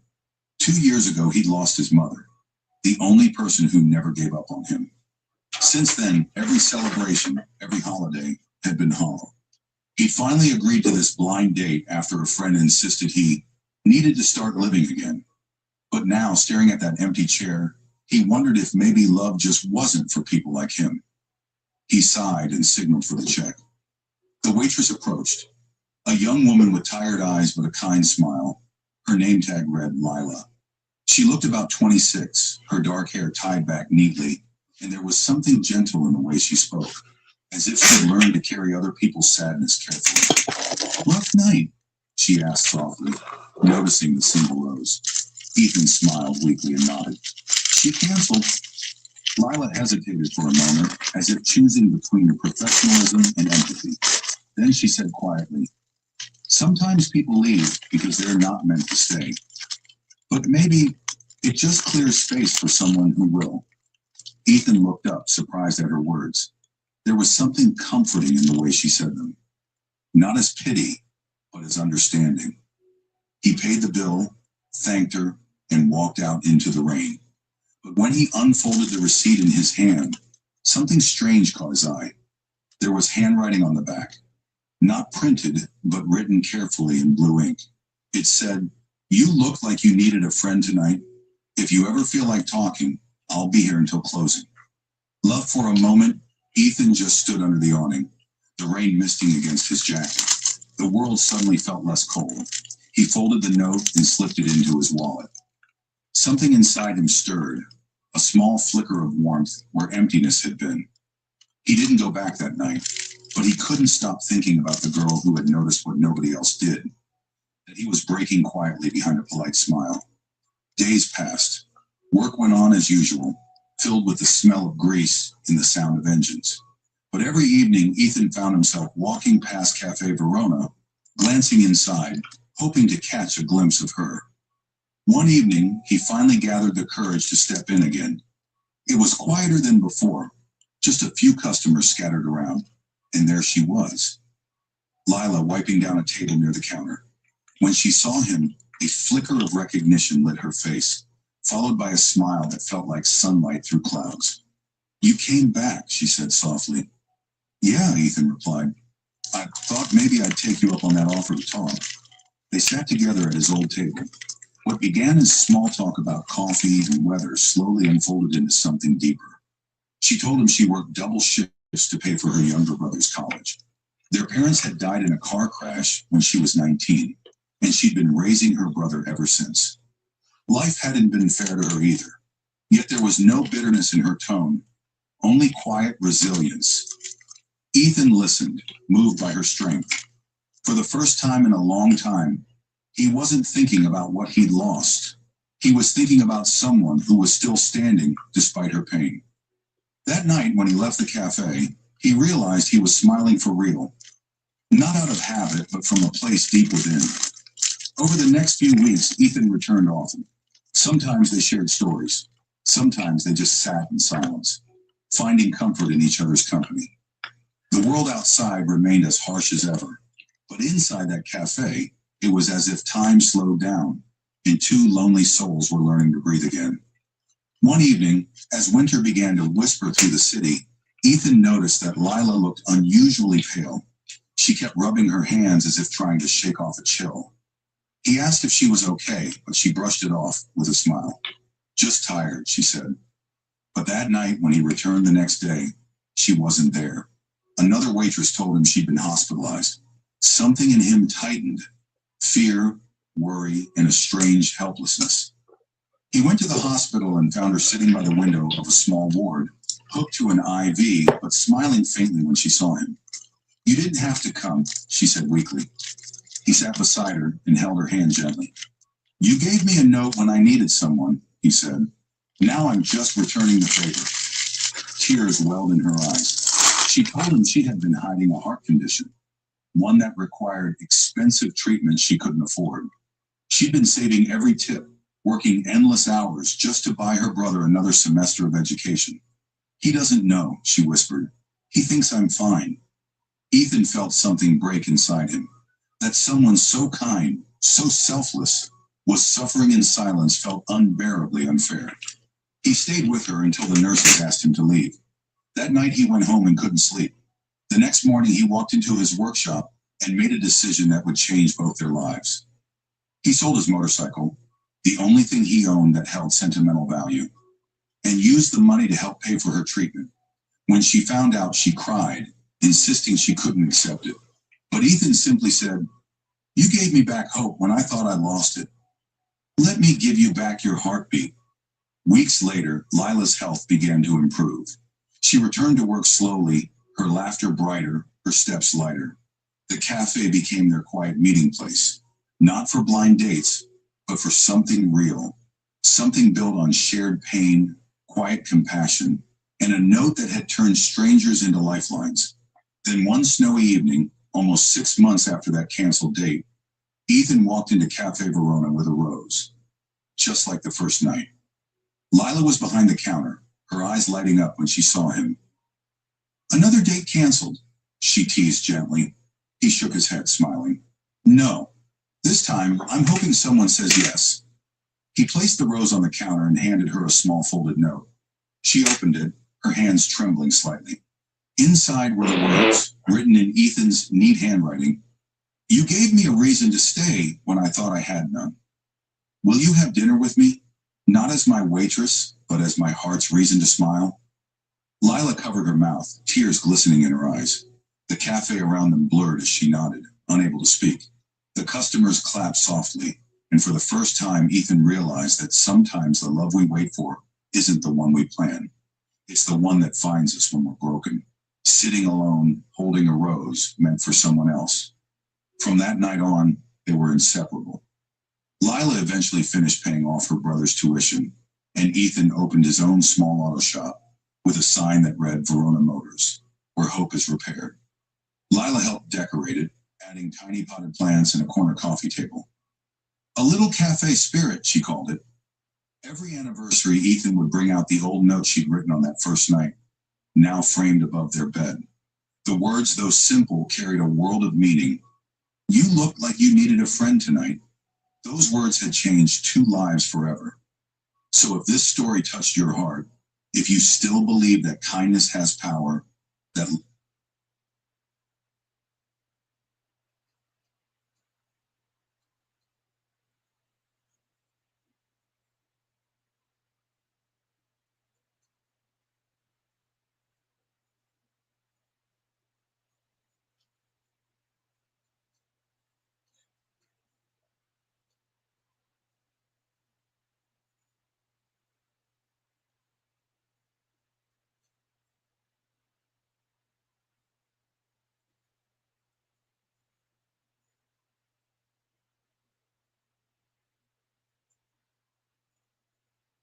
She served coffee without ever smiling, even when people cracked jokes or tried to lighten her day. But one night, a tired single dad asked her a simple question: "Why don't you ever smile?" Her answer didn't just break him, it changed both their lives forever. Backhand index pointing right. If this story moves you, please like this video and subscribe to Kindness Stories for more emotional journeys. Your support helps us keep telling stories that matter. It was a Thursday night in downtown Austin, Texas. The diner's red neon sign buzzed faintly against the light drizzle that soaked the cracked sidewalks. Inside, the warmth of clinking dishes and the smell of grilled cheese and bitter coffee offered comfort to the few weary souls scattered in booths. One of them was Ethan Blake, a 38-year-old single dad with shadows under his eyes and drywall dust on his flannel shirt. His 6-year-old daughter, Lily, was curled up beside him with her head on his arm, drifting off after a long day tagging along at construction sites. Their server, a 24-year-old waitress named Rachel, had been serving table after table in the same tired green apron, her ponytail loose, her sneakers worn thin. She moved like someone sleepwalking through a storm, efficient but distant. Never smiling. Never making eye contact. Just there, like part of the diner furniture. Ethan had noticed her for weeks. Every Thursday he came in with Lily for their daddy-daughter grilled cheese night. Every Thursday, Rachel brought them their order, scribbled their checks silently, and walked away like a ghost with no story. But tonight felt heavier. Maybe it was the way she clutched the coffee pot or the subtle tremble in her hands. Maybe it was the way she paused just a little too long when Ethan said, "Thank you." Something inside him whispered, "Ask." When Lily finally fell asleep on the booth seat, Ethan gently adjusted her jacket and looked up as Rachel came over to refill his mug. "Hey," he said softly, his voice careful not to wake Lily. "Can I ask you something?" Rachel blinked. Her hand froze mid-pour. Sure. Why don't you ever smile?" Ethan asked, his eyes honest, no judgment. "You've been serving me and my little girl for months. I don't think I've ever seen you smile once." Rachel's body tensed. She looked down, swallowed hard. "I'm sorry," she said quietly, "I'll try to do better." No, Ethan shook his head quickly. "That's not what I meant. I'm just wondering if you're okay. You always seem sad. And you shouldn't have to carry that alone." Rachel stepped back, blinking quickly like she was trying to hold something back. Her hands were shaking now. The coffee didn't get poured. I'll be right back." She turned and practically fled to the kitchen. Ethan felt a knot twist in his stomach. He wasn't trying to hurt her, just connect. He sighed, sipping his half-cold coffee, thinking maybe he should have just kept quiet. 10 minutes passed. Then 15. When Rachel finally returned, her eyes were red and puffy. She placed a piece of paper gently beside his coffee cup and whispered, "I'm sorry. I can't talk about it out loud. But if you really want to know, this is the truth." She walked away before he could say anything. Ethan unfolded the paper slowly. Her handwriting was messy, hurried. But what he read made his throat tighten.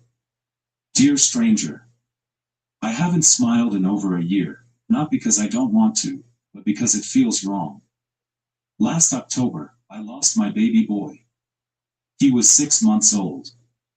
His name was Noah. He had my nose and his father's eyes. His father, James, left me when I got pregnant. I worked 2 jobs, gave up college, lived in a shelter until I could afford this tiny apartment and a crib from Goodwill. Noah had the brightest laugh. He used to kick his little feet every time I sang off-key. One night, I came home from my shift here and found him not breathing in his sleep.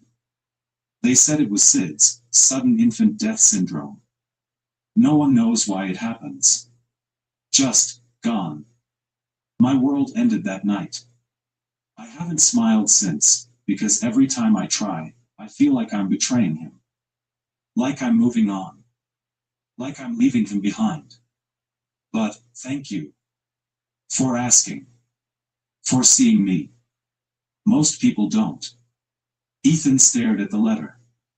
His hand trembled as he folded it slowly. He looked over at Rachel, who was wiping a counter, her back to him. And suddenly, the weight of her silence made sense. The brokenness. The invisible wound. He stood up, gently scooped Lily into his arms, and walked over to the counter. Rachel, he said softly. She turned, surprised. Can I hug you? He asked. Not to fix anything, just so you know you're not alone. Her eyes welled up again, and she nodded. He put Lily down gently and wrapped his arms around her. It wasn't romantic. It wasn't even particularly warm. But it was human. It was a moment that reminded them both that grief didn't have to be silent. Thank you, she whispered, finally resting her head on his shoulder. 3 weeks had passed since the note. Rachel hadn't expected to see Ethan again. Most customers wouldn't have returned after something that heavy. But Thursday night came, and there they were, Ethan and Lily, back at their booth, sharing grilled cheese and a milkshake with 2 straws. Rachel approached carefully, not sure how things would feel now that her heart had been laid bare. But as she walked up to the table, Lily beamed up at her. Hi, Miss Rachel, the little girl chirped. Guess what? Daddy says we can leave you a big tip today. Rachel chuckled softly. It caught her off guard, how easy that small laugh came. Ethan looked up, eyes warm. You look different, he said. Rachel tucked a strand of hair behind her ear. Do I? He nodded. You laughed. That's a start. Rachel smiled, just a little one. And this time, it didn't feel like betrayal. It felt like a thread connecting her to the world again. Thank you, she said, almost shyly. For asking. For caring. You know, most people run from grief like it's contagious. Ethan stirred his coffee. I think grief is love that has nowhere to go. It doesn't go away, you just learn how to carry it. Their eyes met. Something unspoken passed between them. Not romance. Not yet. But maybe, trust. Weeks turned into months. Ethan kept coming. Sometimes with Lily. Sometimes just for coffee. Sometimes just to check in on her. He never pushed her to smile again. He never asked her to move on. But with time, she did smile more often. Small ones at first. Then real ones, when Lily told jokes, when Ethan showed her photos of the silly mistakes he made at work, when regulars complimented her new haircut. One cold night, Ethan brought in a small photo frame. This is for you, he said. Rachel opened it slowly. It was a photo of Noah, her baby, carefully printed and placed behind glass. Ethan had found it on her old social media, printed it at the drugstore, and added the words beneath it in elegant handwriting, he mattered. Rachel burst into tears. No one's ever done something like this for him, she whispered. He matters to me now too, Ethan said gently. Because you do. From that night on, she placed the frame on the shelf behind the counter. It sat beside the napkins and ketchup bottles, a silent reminder that grief shared is grief halved. Eventually, Thursday nights became dinner at Ethan's place. Then playdates with Lily turned into weekend picnics. And before long, what began as a simple question in a diner grew into something deeper. A friendship. A healing. A chance at life after loss. Rachel would never forget Noah. But she also stopped being afraid to smile. Because now she knew, smiling didn't mean forgetting. It meant honoring him by living. Sometimes, the quietest people carry the loudest pain. All it takes is one kind soul to ask a question that changes everything. If this story moved you, Please like the video and subscribe to Kindness Stories.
When I wake up in Lost Place, I need the power of oat spice. This place smells good. Come on.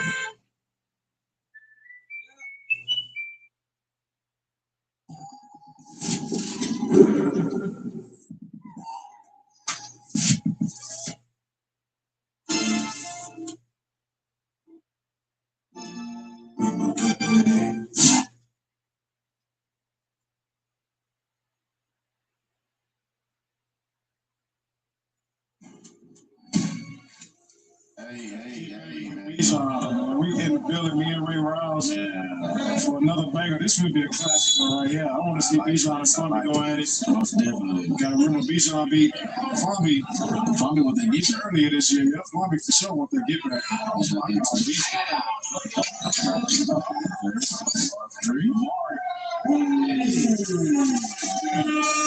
Looking nice. Already coming with it. Already more buckets coming with it on this song.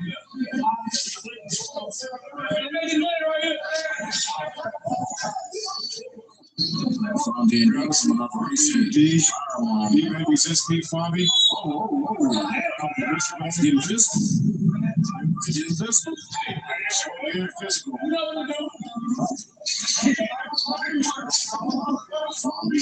It's ready. Farmy going crazy lately. Ricky B. Don't be so. Can't leave Bijan. Don't leave Bijan Johnson. From Nas Deep, baby. Bijan. Bijan gets straight to it. No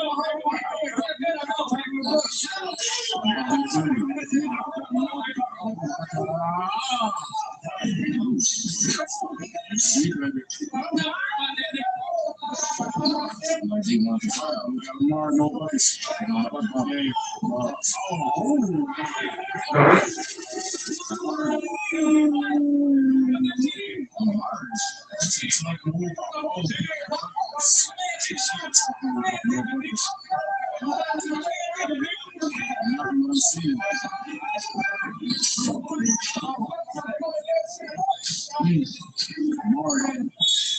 D-Baby too strong in the paint. Ain't nobody else to post up. You can't post D-Baby. I know he's in that job. He's not. Come on.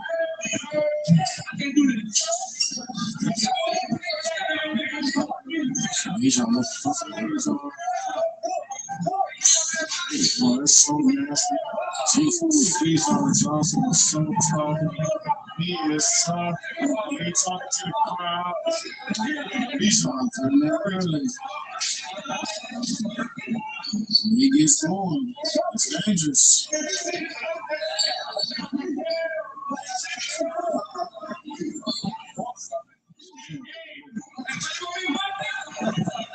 He is pulling. I see my buddies now. Farmer trying to find it. He found it.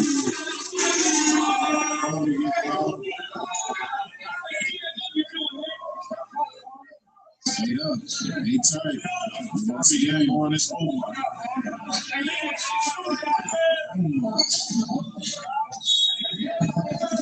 I got a rep back from my dog, Funky, and my brother, man. He got the new merch up, man. It's me, officially out top, man. Yes, I gotta get y'all some merch, man, from Bobby.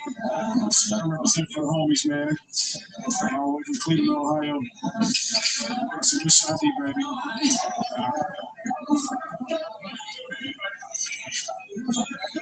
Hey, come on. Keep it. It's okay.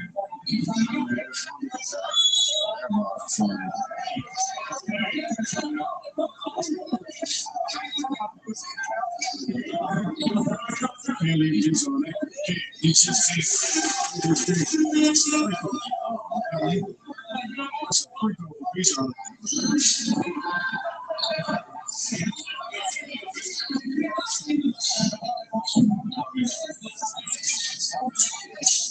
oh my God. Another one. These on is calling. It's a long game. Oh my.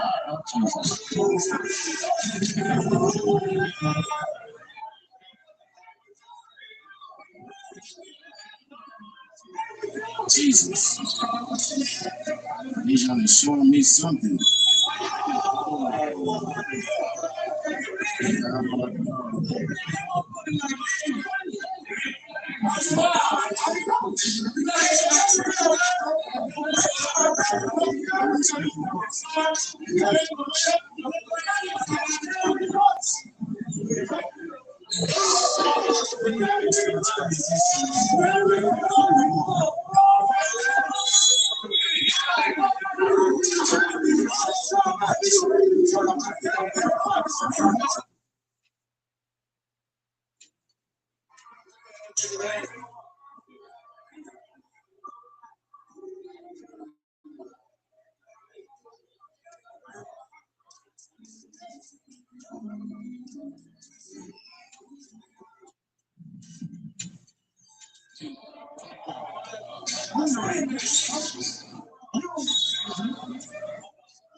These pussies like out there getting down there.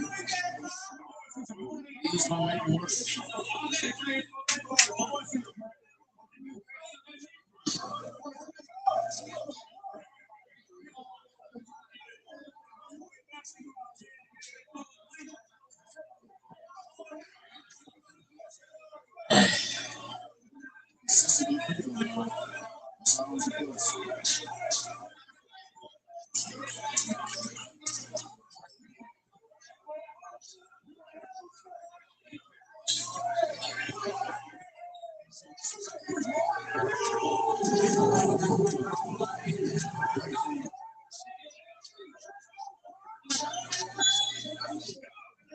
Definitely involved in this one.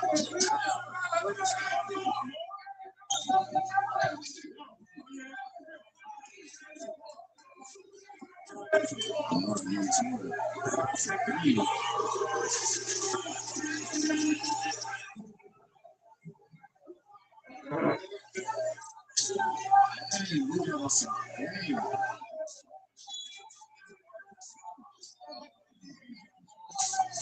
That was something right here.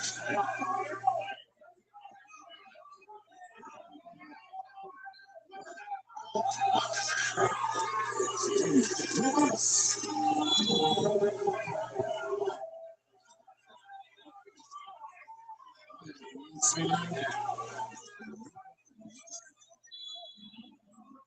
To the action, back to the action. Crazy.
Get on down, you shoot. Bring on the fun. Yeah, 2025, how many people best value?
See him in a one-on-one.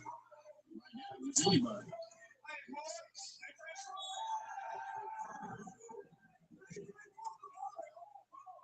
He's getting what he wants right now.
Jesus.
Nice.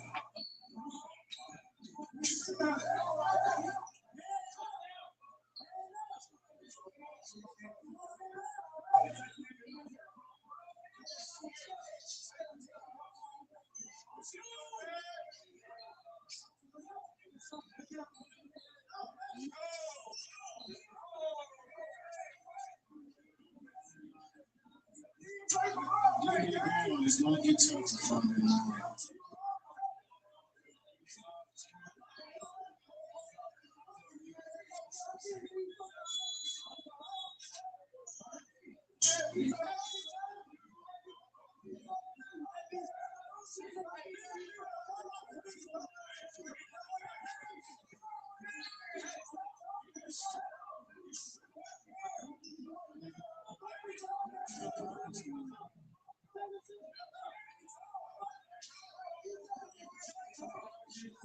To get more.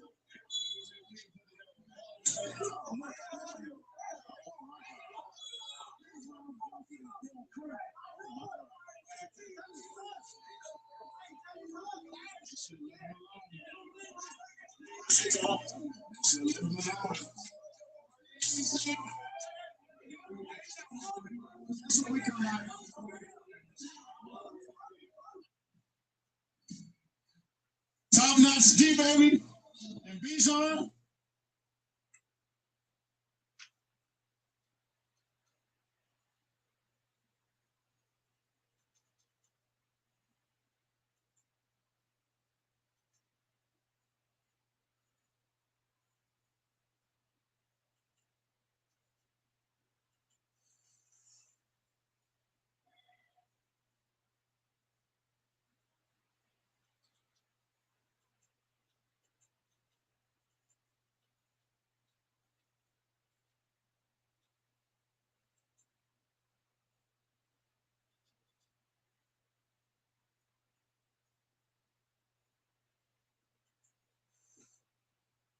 Welcome back to Verified Fears. Rest stops are supposed to be safe places for travelers to take a break. But for the people in tonight's stories, these roadside stops became the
Whether you're a pro or want pro quality, Harbor Freight understands your job depends on reliable tools.